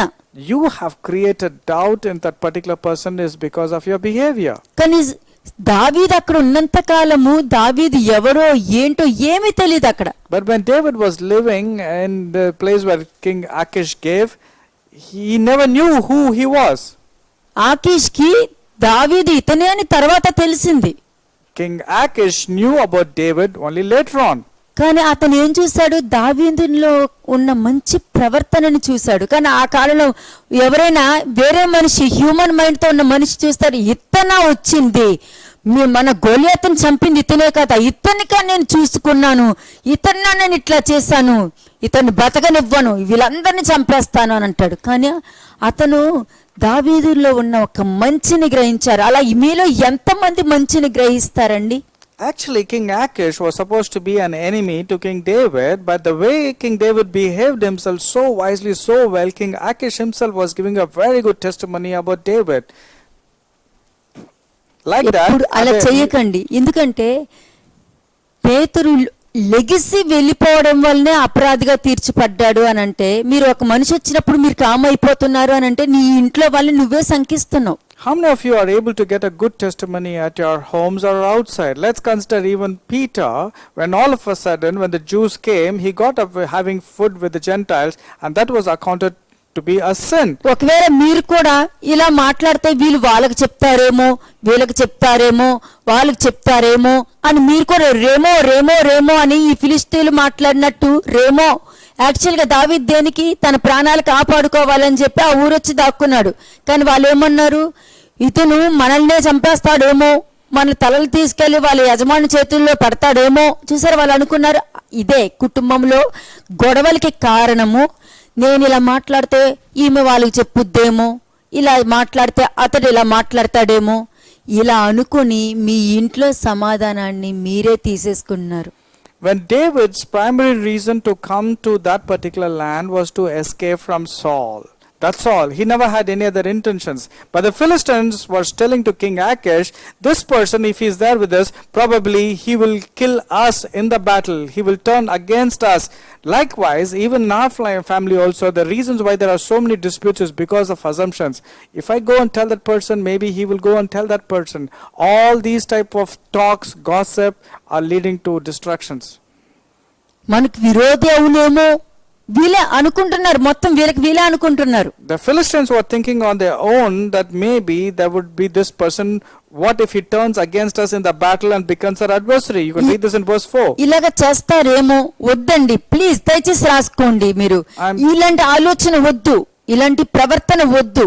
ఒకరు వచ్చినప్పుడు మీరు కామ్గా అయిపోవడము, లేకపోతే వాళ్ళు నేను వచ్చేసరికి వాళ్ళు కామ్గా అయిపోతున్నారంటే నా మీద నెగిటివ్ మాట్లాడుకుంటున్నారు. ఇవన్నీ ఎందుకు అపవాదికి అవకాశం ఇచ్చి ఎందుకు మీ కుటుంబాల్లో సమాధానం పోగొట్టుకుంటారు? నీ కుటుంబంలో ప్రేమ కలిగి ఉండాలా లేదా నీ చేతిలో ఉంది. ఇలా దావీదు విషయంలో జరిగిన ఫిలిష్తీలు లాగా అటువంటి ప్రవర్తన మీరు కలిగి ఉండకండి.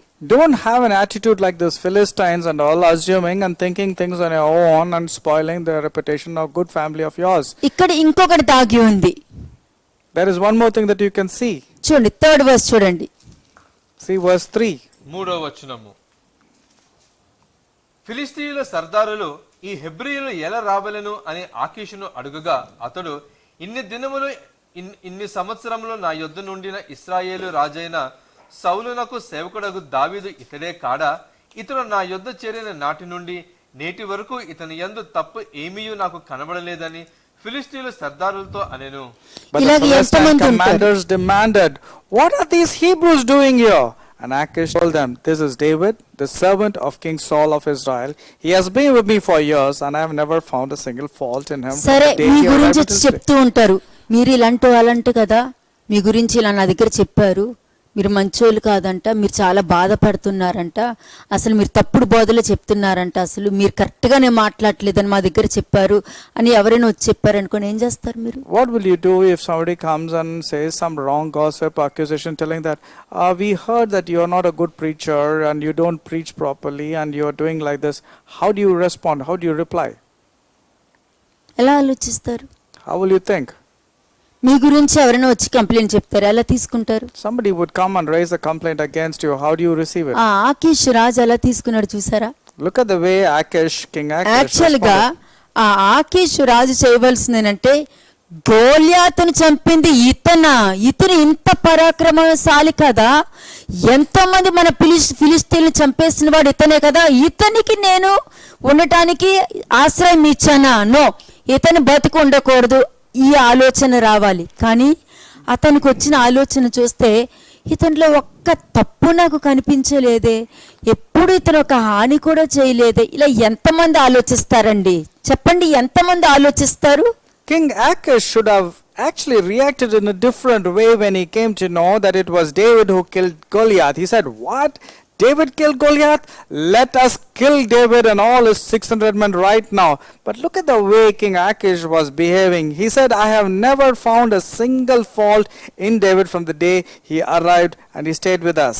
ఇతడు నా యుద్ధ చేరిన నాటి నుండి అప్పుడు నుండి సంవత్సరము 4 నెలల వరకు కూడా ఇతని యందు తప్పేమీ నాకు కనిపించలేదని ఫిలిష్తీయుల సర్దారులతో చెప్పాడనంటే, అతను మంచి జ్ఞాన వివేకాలను అతను తెలుసుకున్నాడు. అదైనా ఉండాలి. 2, దేవుడు అతని ద్వారా దావీదుకి సహాయం చేస్తున్నాడు.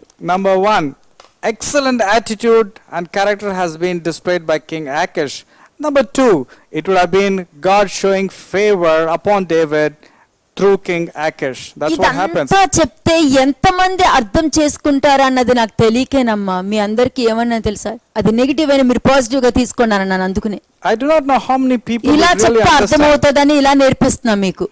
I do not know how many people would really understand. That's why I said any negative thing also is coming, take it positively. At least you can learn from that side. ఆకీషు రాజు దావీదు మీద పలికిన సాక్ష్యమే really నా గుండె చెదిరిపోయిందండి. అంటే దావీదు ఎంత మంచి ప్రవర్తన కలిగి దేవుడి మీద ఎంత ప్రేమ కలిగి ఉంటేనండి అంత మంచి సాక్ష్యము. శత్రువుల దగ్గర సాక్ష్యమే, మిత్రుల దగ్గర కూడా సాక్ష్యమే, ఎక్కడికి వెళ్ళినా కూడా అతను సాక్ష్యం కలిగి ఉన్నాడంటే ఇది కేవలం దైవ జ్ఞానం వల్లనే అతను పొందుకున్నాడు. దైవ జ్ఞానం ఎలాగంటే కళ్ళు మూసుకొని దేవుడు తప్ప ఇంకొకరు లేరు అని దేవుడి మీద నమ్మకం పెట్టుకున్నాడు కాబట్టి అందరికి మంచి చేయడానికి నిర్ణయం తీసుకున్నాడు. David walked only in godly wisdom.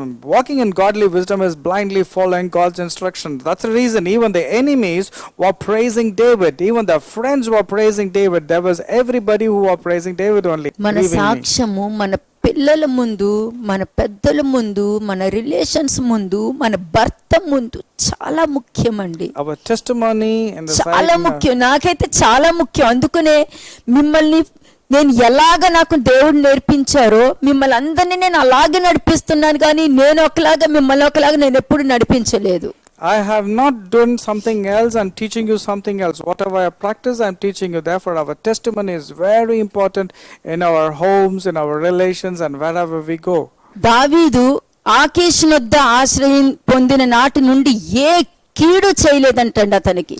Now, King Achish was not able to find a single fault in David from the day he arrived to meet King ఎప్పుడు Achish. నమ్మక ద్రోహం చేయలేదు. He never betrayed or backstabbed. శత్రువు, He was supposed to be an enemy. శత్రువు అతను. He was an enemy. ఆకీషు దావీదులో ఏ తప్పు కూడా అతనికి కనిపించలేదు. There was not even a single fault where King Achish was able to see in David. దావీదుని యథార్థవంతుడిగా ఆకీషు గుర్తించాడు. Now King Achish remembered David as a wonderful person, as a blameless person and an upright person. ఇది ఇలా మీరుండాలని దేవుడికి ఆశ, దేవుని చిత్తము. Now this is how God wants you also to be a blameless and upright person. 1 Samuel 29:6. మొదటి సమూయేలు 29వ అధ్యాయము 6వ వచనము. కాబట్టి ఆకీషు దావీదును పిలిచి, యెహోవా జీవము తోడు, నీవు నిజముగా యథార్థపరుడివై ఉన్నావు. దండులో నీవు నాతో కూడా సంచరించుట నా దృష్టికి అనుకూలమే.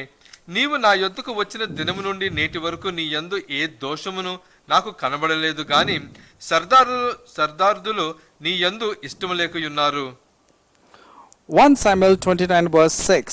So Achish finally summoned David and said to him, I swear by the Lord that you have been a trustworthy ally. I think you should go with me into the battle, for I have never found a single flaw in you from the day you arrived until today. But the other Philistines rulers won't hear of it. మంచి జరిగింది అక్కడ దావీదుకి. Good thing దేవుడు only మంచి చేశారు. happened. అంటే sensitive దాంట్లోనే దేవుడు మంచి చేశారు. It was a very sensitive situation, but indeed God helped David. అలాగే దానియేలు విషయంలో కూడా ఏ తప్పు, ఏ లోపము, అతను చేసే పనిలో ఏ తప్పు లోపము అసలు కనిపెట్టలేదంట. అంత ఓర్పు, ఓపిక, సహనం కలిగి ఉన్నాడు Even దావీదు. in the case of Daniel, they couldn't find even a single fault or flaw in Daniel. Such wonderful character and behavior. అందుకనే దేవుడు నియమంలోనే తప్పు కనిపెట్టాలని వాళ్ళు ఉద్దేశించి వెళ్ళారు. అలాగా దేవుడు ఉద్దేశంలోనే నాలో తప్పు కనిపించాలి ఇంక మీకు. So that's the reason people are finding fault when it comes to the characters or the religious or the activities of that person. So if somebody has to find fault, they can find fault with that తర్వాత related చూడండి thing. Daniel 6:4-5. If you దానియేలు 6వ అధ్యాయము 4-5 వచనం. Daniel chapter 6 verses 4 and 5.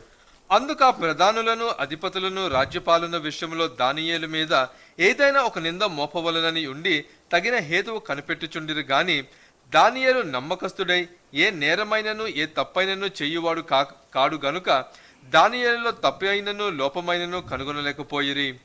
అందుకు ఆ మనుషులు అతని దేవుని పద్ధతి విషయం వందే గాని మరి ఏ విషయమునందు అతనిలో లోపము కనుగొనలేమనుకొనిరి. అలాగే దావీదులో కూడా ఏ దోషము కూడా కనిపెట్టలేకపోయాడు. Like in the case of Daniel also, they could not find anything to criticize or condemn because he was always responsible, faithful and completely ఇదే trustworthy. విధంగా యేసుక్రీస్తు ప్రభువుకి జరిగింది. This is what happened to Lord Jesus Christ also. 9th verse చూడండి ఇప్పుడు. మొదటి సమూయేలు 29వ అధ్యాయము 6వ వచనము. verse 9. అందుకు ఆకీషు, దైవదూత వలె నీవు నా దృష్టికి కనబడుచున్నావని నేను ఎరుగుదును గాని ఫిలిష్తీయుల సర్దారులు ఇతడు మనతో కూడా యుద్ధములకు రాకూడదని చెప్పుచున్నారు. But Achish insisted, as far as I am concerned, you are as perfect as an angel of God, but the Philistine commanders are afraid to have you with them in the battle. అందుకు ఆకీషు, దైవదూత వలె నీవు నా దృష్టికి కనపడుచున్నావని నేను ఎరుగుదును కానీ ఫిలిష్తీయుల సర్దారులు ఇతడు మనతో కూడా యుద్ధమునకు రాకూడదని చెప్పుచున్నాడు అని అన్నది. Achish saw David like that of an angel of God. That was his behavior. ఇది దేవుని చిత్తము. దావీదుని కాపాడటానికి, ఇశ్రాయేలు మీద యుద్ధం చేయకుండా ఉండటానికి దావీదును అక్కడి నుండి పంపించేసేయడం జరిగింది. దావీదు అలాగే వెళ్ళిపోయాడు. This was a reason why David could not participate in the war, which would have been very dangerous. జోసయ్య వెళ్ళాడా? But did Josiah stop in going to మారు the వేషం war? వేసుకుని కూడా యుద్ధం చేయడానికి వెళ్ళిపోయాడు. No, even after he was warned, he disguised himself and went to the war against King Necho. కానీ ఇక్కడ దావీదు చెప్పింది వెంటనే ఇది దేవుడి చిత్తం అనుకుని వెళ్ళిపోయాడు కాబట్టి అతను చరిత్రలో నిలబడిపోయాడు. దీనినే దైవదూత వంటి జ్ఞానము అని అంటారు. The moment Achish insisted, David obeyed and he went back. He did not participate. This is godly wisdom, the way you are doing. సరే, ఇంకొక విధంగా కూడా చెప్తా. ఒకవేళ దావీదు ఫిలిష్తీయుల పక్షమున యుద్ధం చేయడానికి వెళ్ళాడు అనుకోండి. I'll show you another scenario which is not true. If David would have gone to the battle to wage a war against the Israelites, తప్పకుండా ఇశ్రాయేలు మీదకి వెళ్ళడు, తిరిగి ఆకీష్ మీదకే వెళ్తాడు. he will not go against Israel. For sure he would have fought against King Achish himself. ఆకీష్ వెనకాలే వెళ్ళాలి, ఆకీష్ మీద యుద్ధం చేయాలి. He had to fight and he would have fought against Achish. కానీ అతనికి వచ్చే పేరేంటి తెలుసా? దేవుడి నుంచే వస్తుంది, నమ్మక ద్రోహం చేసావని. But you know what name will come from God? He'll be like a traitor. He'll be called as a traitor. స్వార్థపరుడు అని ఎవరైతే ఫిలిష్తీయులు పలికిన మాట, అజంప్షన్ గా పలికిన మాట ఇతను నిజం So చేస్తాడు. whatever assumption speech which was made by the Philistines will come to true as a traitor or conspirator. ఇవేమీ జరగకుండా తనను తాను జాగ్రత్త పెట్టుకుని దేవుని చిత్తాన్ని జరిగించాడు కాబట్టి దైవదూత లక్షణాలు కలిగిన వారు ప్రవర్తన విషయంలో జాగ్రత్త కలిగి ఉంటారు. People who have godly wisdom and behave like angels will really guard their character and speech and their behavior in front of everyone. ఇంకొక పని కూడా ఉంది. There is one more thing. 2 Samuel 14:20. రెండవ సమయాల్లో 14వ అధ్యాయము 20వ వచనం. 2 Samuel chapter 14 verse 20. సంగతిని రాజుతో మరుగు మాటలతో మనవి చేయుటకు నీ సేవకుడగు యోవాబు ఏర్పాటు చేసెను.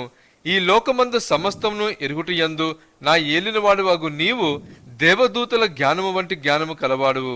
2 Samuel 14:20. To bring about this change of affairs, your servant Joab has done this thing, but my Lord is wise, according to the wisdom to the angel of God, to know everything that is in the earth. ఈ ఆమె ఎవరు? యోవాబు దావీదు దగ్గర పని చేసేవాడు. Who is this Joab? Joab was a servant. He was also a cousin. దావీదుకి అబ్షలోము మీద ఎక్కువ ప్రేమ ఉండటం చూసి అబ్షలోముని దావీదును కలపాలి అన్న మంచి ఉద్దేశంతో ఎలా కలపాలి అని అనుకుని సరే అని ఒక ఆమెను పిలిపించి నువ్వు ఇలా నాటకం ఆడు అని ఆమెను పంపిస్తాడు దావీదు దగ్గరికి. So Joab will send a woman so that King David will join hands with his son Absalom, and he will send this woman. మీరు అంటారు కదా, నేను డిజైనింగ్ ఎలా తెలుసుకోవాలి, వాళ్ళు మాట్లాడతారు నాకు నేను ఎలా తెలుసుకోవాలి అని అంటూ ఉంటారు. You keep asking, how do I know I have to discern this? ఇప్పుడు చెప్తాను. 20వ వచనం చదివారు మీరు. అందులో ఏముంది? ఆమె అంటది, సంగతి రాజుతో మరుగు మాటలతో మనవి చేయుటకు. మరుగు అంటే దాగి ఉన్న మాటలు, అంటే ఆమె లోపల ఒకటి ఉంది కానీ బయట ఒకటిలాగా ప్రజెంట్ చేస్తుంది కదా. But this woman, when she came and spoke to David, she was behaving externally in a different way, but internally there was a lot of other things that was going on. నిజమైన దేవుని ప్రవక్తలు, నిజమైన దేవుని దూతలు, దేవుడి దగ్గర నిజమైన యథార్థమైన జీవితం జీవించే వారి దగ్గరకు వచ్చి ఎవరు నాటకం చేయలేరు. ఎందుకంటే వారు నాటకం చేయాలని వచ్చినా వారు లోపల ఉన్నదే బయటకు ప్రజెంట్ చేస్తారు, అది వాళ్ళకే తెలియదు.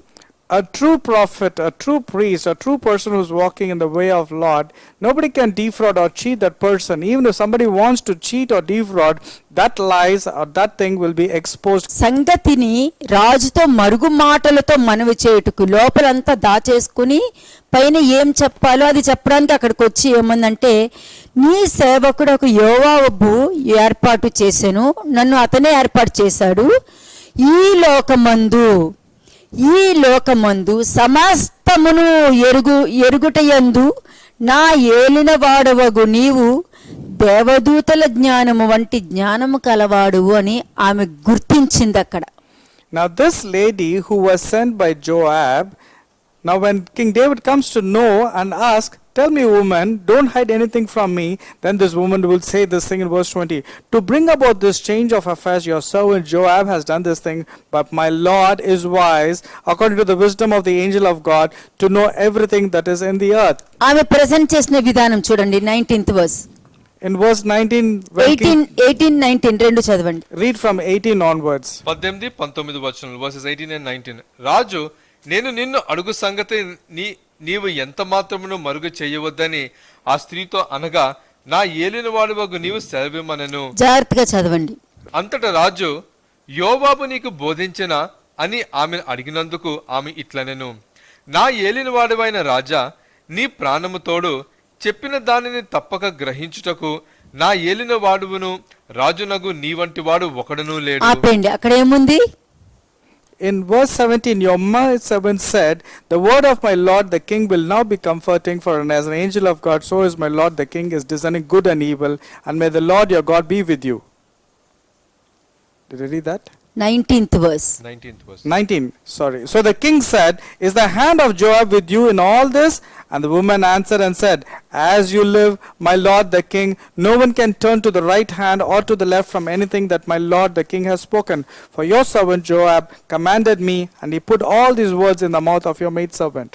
నువ్వు ప్రతిదీ గ్రహించగలవు. నన్ను ఎవరు పంపించారు ఏంటి అన్ని నువ్వు గ్రహించగలిగిన రాజువని అంటే ఆమెకి దైవజ్ఞానం కనిపించింది దావీదులో.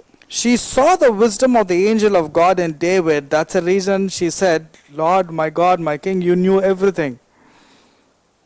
ఒకటి గుర్తుపెట్టుకోండి, రెండోది కూడా ఉంది.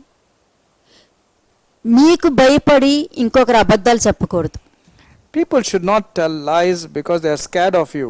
ఎందుకంటే మీ దగ్గర అబద్ధం చెప్పారు అని అంటే దానికి అర్థము మీ భయం వల్ల వాళ్ళు అబద్ధం చెప్పడానికి కారణం నువ్వే. You are the reason if that person has spoken lies, because they are scared of you. కానీ ఇతను కంఫర్ట్ చేశాడు. But David, on the other hand, did not find fault. He was comforting that woman. అతను comfort చేయడం వల్ల ఆమె నిజం మాట్లాడింది. Because he comforted the woman, she was able to speak the truth. మీరు కూడా ప్రతి విషయంలోనూ ఎదుటి వాళ్ళని కంఫర్ట్ చేస్తే వాళ్ళు నిజం మాట్లాడతారు. నువ్వు భయపడతావు కాబట్టి వాళ్ళు నీ దగ్గర అబద్ధం చెప్పే పరిస్థితి ఎదురవుతుంది. But if you put the fear or scare people, obviously they will tell lies. But on the other hand, if you comfort, they will only speak the truth. ఎందుకంటే నిజం చెప్తే ఒకలా చెప్తారు, మీరు నిజం చెప్పకపోతే ఇంకొకలా మాట్లాడతారు అన్నది వాళ్ళ మైండ్ లో పడిపోయింది. Because when they tell the truth, you behave differently. When they say something else, you behave differently. So they are afraid of you. ఎందుకు దావీదు గ్రహించగలిగాడు? Why was it that David was able to understand this? చూడండి 1 Corinthians 8:1-3. మొదటి కొరింథీయులకు రాసిన పత్రిక 8వ అధ్యాయము మొదటి 3 వచనములు. 1 Corinthians chapter 8 verses 1, 2 and 3. విగ్రహములకు బలిగా అర్పించు వాటి విషయము మనము అందరమును జ్ఞానులు గలవారమని ఎరుగుదుము. జ్ఞానము ఉప్పొంగ చేయును, కానీ ప్రేమ క్షేమాభివృద్ధి కలుగు చేయును. ఒకడు తనకేమైనానో తెలియననుకొని ఉంటే తాను తెలుసుకొనవలసినట్టి ఇంకను ఏమయూ తెలుసుకొనని వాడు కాడు. ఒకడు దేవుని ప్రేమించిన ఎడల అతడు దేవునికి ఎరుకైన వాడే. We just read 1 Corinthians 8 chapter verses 1, 2 and 3.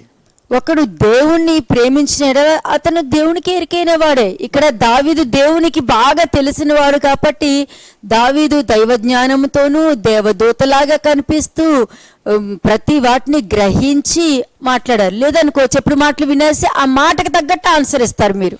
If anyone loves God, this one is known by him. That's what happened to David. He was able to understand and able to behave. కాబట్టి నీకేదో ఒకటి తెలుసు అనుకో, అది ఇంకా నేను తెలుసుకోవాలన్న మనస్తత్వం ఉండాలి కానీ తెలుసు అన్న గర్వంతో ఉండకూడదు. If you know something, you should humble yourself to learn more. Instead, you should not have arrogance or pride that you know everything. ఇంకా నేను తెలుసుకోవాలి అన్న మనస్తత్వంలో ఒకటి తెలుసుకున్నావు అనుకో, తెలుసుకొని సంతోషంలో ఉన్నప్పుడు నేను ఇంకా తెలుసుకోవాలన్న దాంట్లోకి వెళ్ళాలి.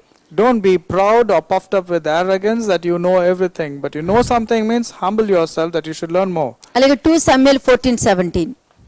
2 సమూయేలు 14వ అధ్యాయము 17వ వచనము. మరియు నీ దేవుడైన యెహోవా నీకు తోడై ఉన్నాడు గనుక నా ఏలిన వాడువును రాజువునగు నీవు దేవుని దూత వంటి వాడివై మంచి చెడ్డలన్నీయు విచారింప చాలియున్నావు. కాబట్టి నీ దాసినగు నేను నా ఏలిన వాడువగు రాజు సెలవిచ్చిన మాట సమాధాన కర్మగునని అనుకొంటినెను. 2 Samuel 14 verse 17. Your maidservant said, the word of my lord the king will now be comforting, for as the angel of God, so is my lord the king is discerning good and evil, and may the Lord your God be with you.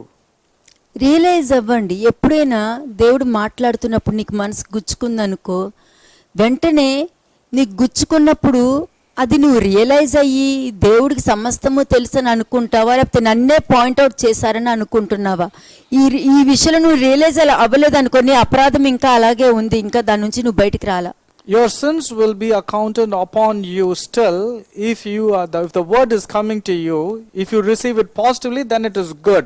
But when you receive the word of God and say, they have targeted me, intentionally they are speaking towards me, that's the reason this type of sermons are coming. That means your sin will still be not forgiven. ఎందుకంటే వీటి నుండి నువ్వు బయటకు వచ్చావనుకో, అప్పుడు దేవుడు నీకు తోడుగా ఉండి ఆ దేవదూత వంటి జ్ఞానాన్ని నువ్వు పొందుకొని నువ్వు మంచి చెడ్డల్ని నువ్వు గ్రహించగలుగుతావు. లేదనుకో ఇంకా సేమ్ అదే ఆ అపరాధం వలన ఇంకా పాపం మీద పాపం కూర్చుకుంటూ, ఇంకా అజంప్షన్స్ పెట్టుకుంటూ, ఇంకా ద్వేషం పెట్టుకుంటూ, పాపానికి పాపం చేసుకుంటూనే వెళ్తావు. ఇక్కడ దేవుణ్ణి ప్రార్థిస్తూ ఉంటావు.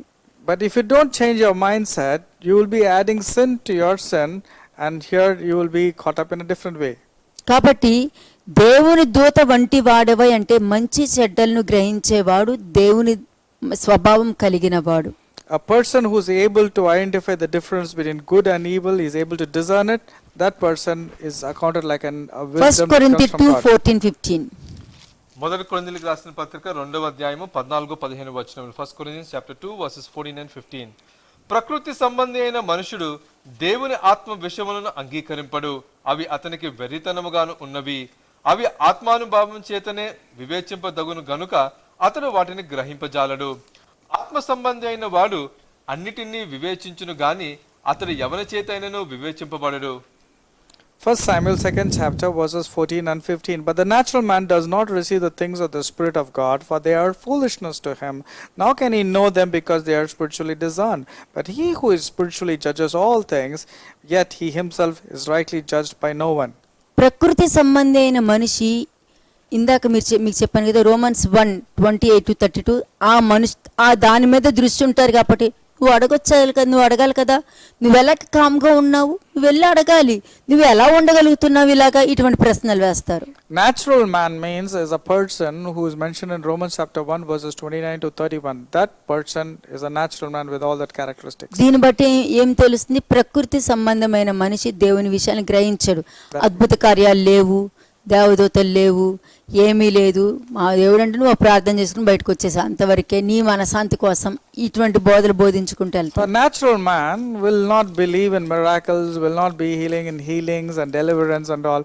All he will say is, let's go pray and come back out of the church and I'll just read the word and come off. He's just a nominal Christian. అలాగే 2 Samuel 19:27. 2వ సమూయేలు 19వ అధ్యాయము 27వ వచనం. 2 Samuel chapter 19 verse 27, 27వ వచనము. సీబాని దాసుడునైన నన్ను గూర్చి నా ఏలిన వాడువును రాజునగు నీతో అబద్ధమాడెను.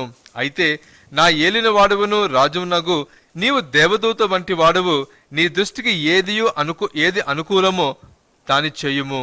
ఇక్కడ చాలా మర్మం దాగి ఉంది. There's so much of mystery in this particular verse. 2 Samuel 19 verse 27. And he has slandered your servant to my lord the king. But my lord the king is like the angel of God. Therefore do what is good in your eyes. ఇతను సౌలు కుమారుడు. Now he is the son of Saul. Read verse 25. 25వ వచనము. రాజును ఎదుర్కొనుటకై అతడు యెరూషలేమునకు రాగా రాజు మెఫీబోషేతు నీవు నాతో కూడా రాకపోతేవేమని అతనిని అడిగాను. ఎవరు అడిగారు? దావీదు అడిగాడు, నువ్వు నాతో పాటు రాలేదు అని అడిగాడు.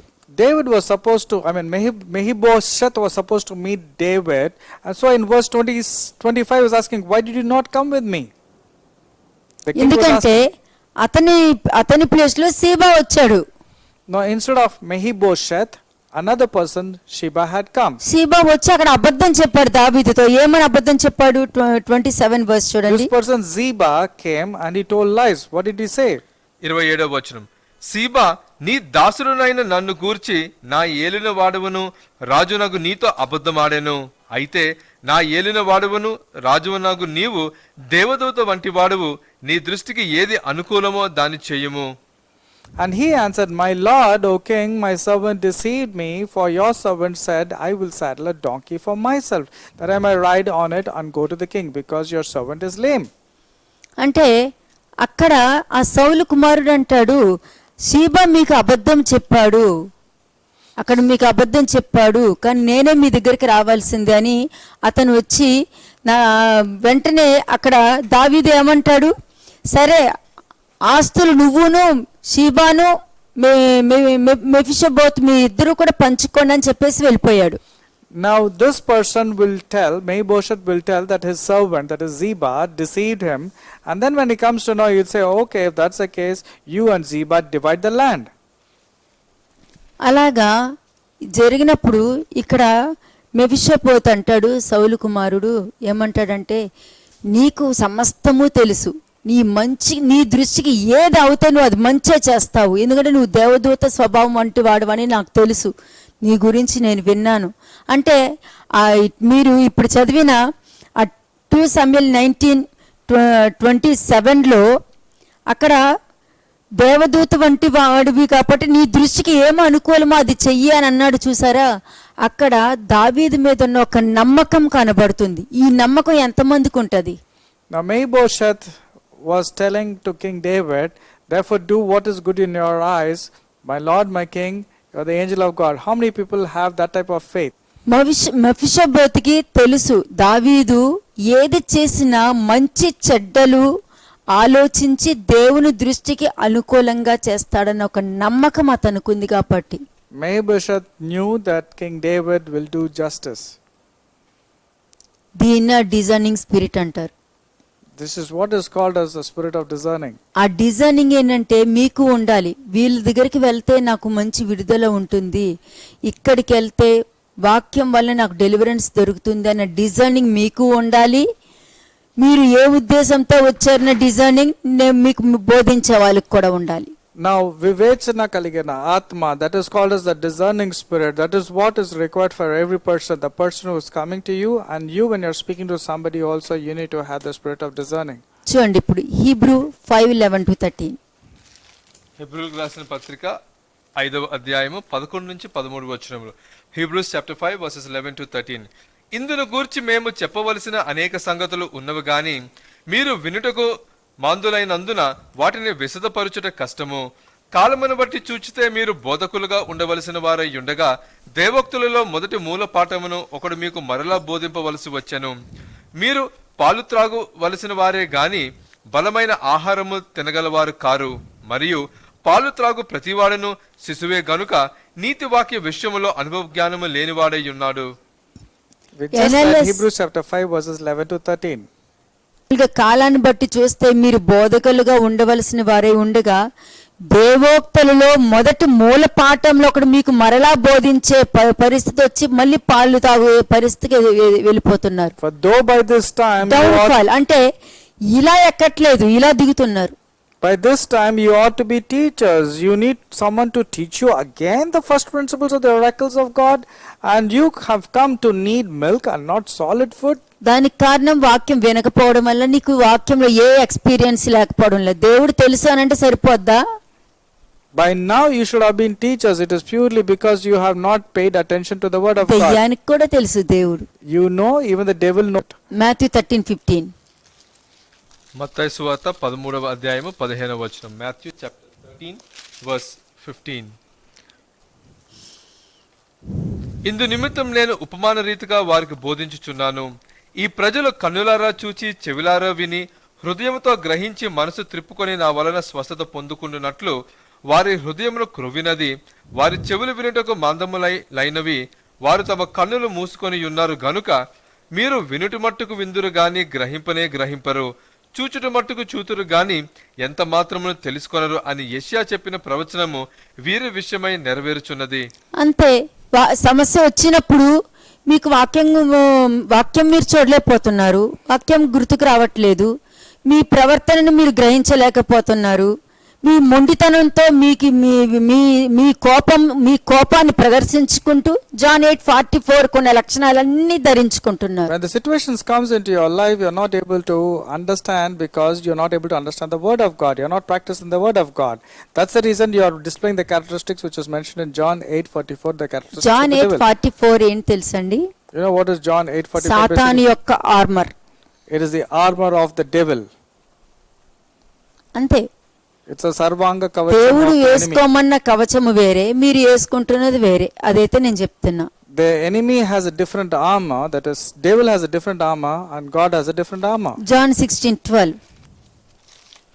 యోహాన్ సువార్త 16వ అధ్యాయము 12వ వచనం. John chapter 16 verse 12. నేను మీతో చెప్పవలసినవి ఇంకనూ అనేక సంగతులు కలవు గాని ఇప్పుడు మీరు వాటిని సహింపలేరు. ఎందుకంటే ఉన్నవే మీరు తెలుసుకోలేకపోతున్నారు. భూలోక సంబంధమైనవే మీరు గ్రహించినప్పుడు పరలోక సంబంధమైనవి ఎందుకు గ్రహిస్తారు? పరలోకాన్ని నమ్మరు, పరలోకాన్ని నమ్మరు. I still have many things to say to you, but you cannot bear them now. So even when you're not able to believe the things of this world, how can you believe the things pertaining to heaven? You don't believe that there is a heaven also. తెలీదు. మీరు భూమి మీద సంగతుల విషయంలోనే miracles లేవు, దెయ్యాలు లేవు, అవి లేవు, ఇవి లేవు అని చెప్పుకొని మీ ఇష్టంగా జీవించుకుంటూ దేవుడు ప్రేమామయుడై ఉంటారు, దేవుడు కరుణామయుడై ఉంటారు, ఆయన చిందిన రక్తం నుండి నాకు విడుదల వచ్చేసిందని ఈ ఆర్మర్ ఆఫ్ గాడ్, సాతాను యొక్క ఆర్మర్ ఆఫ్ గాడ్ వేసుకొని తిరిగేసుకుంటూ ఇలా బతుకుతున్న జీవితంలో మీరు పరలోక విషయాలను ఎలా నమ్మగలుగుతారు? When you are not able to believe the things pertaining to this world, how can you believe the things pertaining to God and heaven? 2 Peter 3:16. 2 పేతురు 3వ అధ్యాయం 16వ వచనం. 2 Peter chapter 3 verse 16. వీటిని గూర్చి తన పత్రికలలోనూ బోధించుచున్నాడు. అయితే వాటిలో కొన్ని సంగతులు గ్రహించుటకు కష్టమైనవి. వీటిని విద్యావిహీనులను, అస్థిరులైన వారును, తక్కిన లేఖనములను అపార్థము చేసినట్లు తమ స్వకీయ నాశనముకు అపార్థము చేయుదురు. అవును. As also in all his epistles, that means Peter was mentioning about Paul, as also in all his epistles, speaking in them of these things, in which are some things hard to understand, which untaught and unstable people twist to their own destruction, as they do also the rest of the scriptures. వీరు వినుటకు మందులు, అందుకని గూగుల్లో సెర్చ్లు చేసుకుంటారు, వాళ్ళ understandings అన్ని పెట్టేసుకుని మాట్లాడేస్తూ ఉంటారు. You're dull of hearing, and that's a reason you search the Google and the internet and put your own understanding and give a sermon. అలాగే హీబ్రూ 5:12. హెబ్రీయులకు రాసిన పత్రిక 5వ అధ్యాయం 12వ వచనం. Hebrews chapter 5 verse 12. కాలమును బట్టి చూచితే మీరు బోధకులుగా ఉండవలసిన వారై ఉండగా దేవోక్తులలో మొదటి మూల పాఠములను ఒకడు మీకు మరలా బోధింపవలసి వచ్చెను. మీరు పాలు త్రాగవలసిన వారే గాని బలమైన ఆహారము తినగలవారు కారు. ఈ రోజు వాక్యం వింటారు,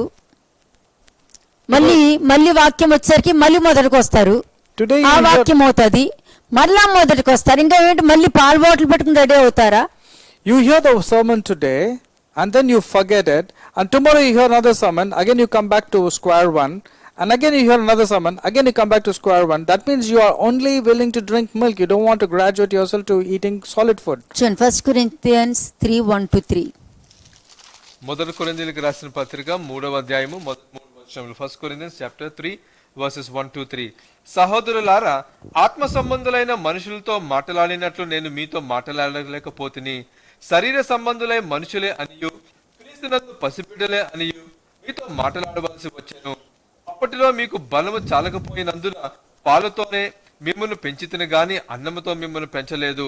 మీరు ఇంకనూ శరీర సంబంధులై ఉండుట వలన ఇప్పుడును మీరు బలహీనులై ఉన్నారు కారా?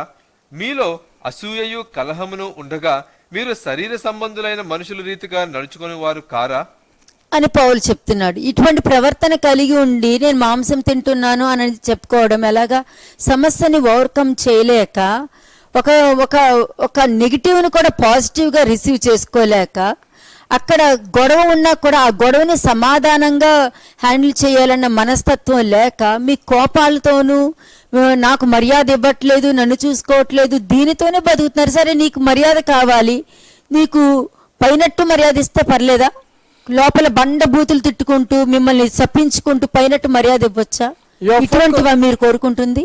You're focusing about what a man desires, that is giving you respect and other things and all. Okay, if you want a man to respect you externally, but internally if he's accusing you, scolding you and scoffing at you, is this the type of respect that you want to get?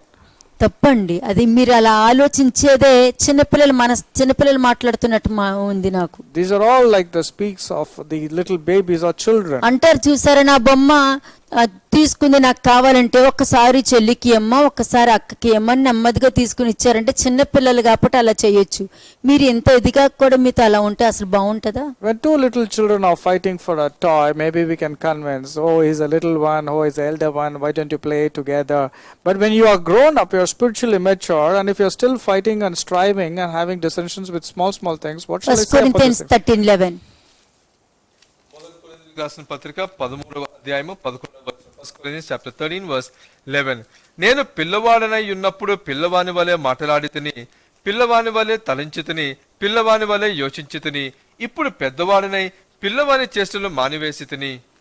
When I was a child, I spoke as a child, I understood as a child, I thought as a child. But when I became a man, I put away childish things. ఇది మీరు హెడ్డింగ్లో రాసుకోండి. ఎందుకంటున్నానంటే చిన్నపిల్లడిగా ఉన్నప్పుడు అలా ప్రవర్తిస్తేనే మంచిది. ఇప్పుడు నేను అలా ప్రవర్తిస్తానంటే బాగుంటుందా? Now, if you are a child, you can behave like this. But if you are grown up, you cannot afford to say this. అలాగే 13th verse చూడండి. 13వ వచనము. కాగా విశ్వాసము, నిరీక్షణ, ప్రేమ ఈ మూడును నిలుచును, వీటిలో శ్రేష్టమైనది ప్రేమయే. ఎందుకన్నారు? నువ్వు నిజంగా ప్రేమ కలిగి ఉంటే నీ విశ్వాసం అక్కడికి పోదు, నీ నిరీక్షణ అక్కడ పోదు. And now abide faith, hope, and love, these three, but the greatest of these is love. When you have faith, it will be there. When you have hope, it will be there. And love also will be there. Ephesians 4:14 and 15. ఎఫెసీయులకు రాసిన పత్రిక 4వ అధ్యాయము 14-15 వచనములు. Ephesians chapter 4 versus 14 and 15. అందువలన మనం ఇక మీదట పసిపిల్లలమై ఉండి మనుషుల ఉపాయముల చేత వంచనతోను తప్పు మార్గమునకు లాగు కుయుక్తితోను గాలికి కొట్టుపోవునట్లు కల్పింపబడిన ప్రతి ఉపదేశమునకు ఇటు అటు కొట్టుకొని పోవచ్చు అలల చేత ఎగరగొట్టబడిన వారమైనట్లు ఉండక ప్రేమ కలిగి సత్యమును చెప్పుచు క్రీస్తు వలె ఉండుటకు మనం అన్ని విషయములో ఎరుగుదుము. 1 Peter 2nd chapter 1-5 verses. మొదటి పేతురు 2వ అధ్యాయము మొదటి 5 వచనములు. 1 Peter chapter 2 verses 1-5. ప్రభువు దయాళుడని మీరు రుచి చూచియున్న ఎడల సమస్తమైన దుష్టత్వమును, సమస్తమైన కపటమును, వేషధారణను, అసూయను, సమస్త దూషణ మాటలను మాని క్రొత్తగా జన్మించిన శిశువులను పోలిన వారై నిర్మలమైన వాక్యమును పాలన వలన రక్షణ విషయంలో ఎదుగు నిమిత్తమును ఆ పాలను అపేక్షించుడి. మనుషుల చేత విజర్శింపబడినను దేవుని దృష్టికి ఏర్పరచబడినదియు అమూల్యమును సజీవమయ్యున్న రాయుయగు ప్రభువునందుకు వచ్చిన వారై యేసుక్రీస్తు ద్వారా దేవునికి అనుకూలములకు ఆత్మ సంబంధమైన బలులు అర్పించుటకు పరిశుద్ధ యాజకులుగా ఉండునట్లు మీరును సజీవమైన రాళ్ల వలె నుండి ఆత్మ సంబంధమైన మందిరంగా కట్టబడుచున్నారు. We just read 1 Peter 2nd chapter verses 1-5. కాబట్టి హస్తకృతమైనగా చేసిన రాళ్ళకి విలువివ్వకండి, హస్తకృతంతో చేయవలసే సమాధులకు విలువివ్వకండి. Don't give importance to a house which is built upon the rocks or bricks which is of human hands. నీ అందమైన సమాధి నిన్ను పరలోకానికి తీసుకెళ్తుందని అక్కడ రాయబడి లేదు. And your symmetry, the way your epitaph has been written, that's not the great thing. నీ ఆత్మని ఈ పరిశుద్ధ యాజకులుగా ఉండునట్లు సజీవమైన రాళ్లతో, ఈ హస్తకృతమైన రాళ్ళు కాదు, సజీవమైన రాళ్లతో మీ ఆత్మ సంబంధమైన మందిరంగా మీరు కట్టబడుతున్నారు. కాబట్టి అది ఎప్పుడూ కూడా డైరెక్ట్ గా పరలోకానికే తీసుకెళ్తుంది. సంఘం ఎత్తబడిన దాంట్లో ఉంటుంది. ఆ పెళ్లి యొక్క ఆ పెళ్లి కుమారుని స్వరము వినగలుగుతుంది. ఆ పెళ్లి కుమారుని యొక్క విందులోకి వెళ్ళడానికి నువ్వు వస్త్రం నీ మీద వేయబడుతుంది. ఆ వస్త్రాన్ని బట్టి ఆ విందులో కూర్చుని ఆయనతో పాటు కమ్యూనియన్ తీసుకునే భాగ్యం మీరు పొందుకుంటారు. Your body should be converted into a spiritual house built with a spiritual body, not with the earthly body which is of no use, which is going into the cemetery and putting an epitaph on top of it.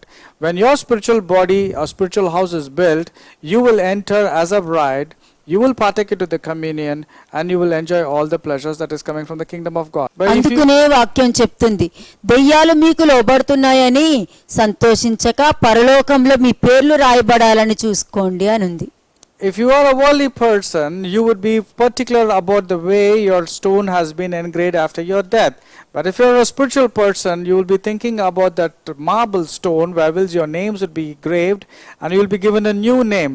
That's the reason Jesus was telling in Luke chapter 10 verse 20, do not rejoice that the demons are subject to you, but rather rejoice that your name is written in the book of heaven or the book of life. మీకు తెలివి వచ్చింది, పాలు తేనెలు మీకు తెలుసు ఆ రుచి ఎలా ఉంటుందో మీకు తెలుసు కాబట్టి మీరు బోధకులుగా ఉన్నారు కాబట్టి మీకు ఒక విషయం చెప్తాను.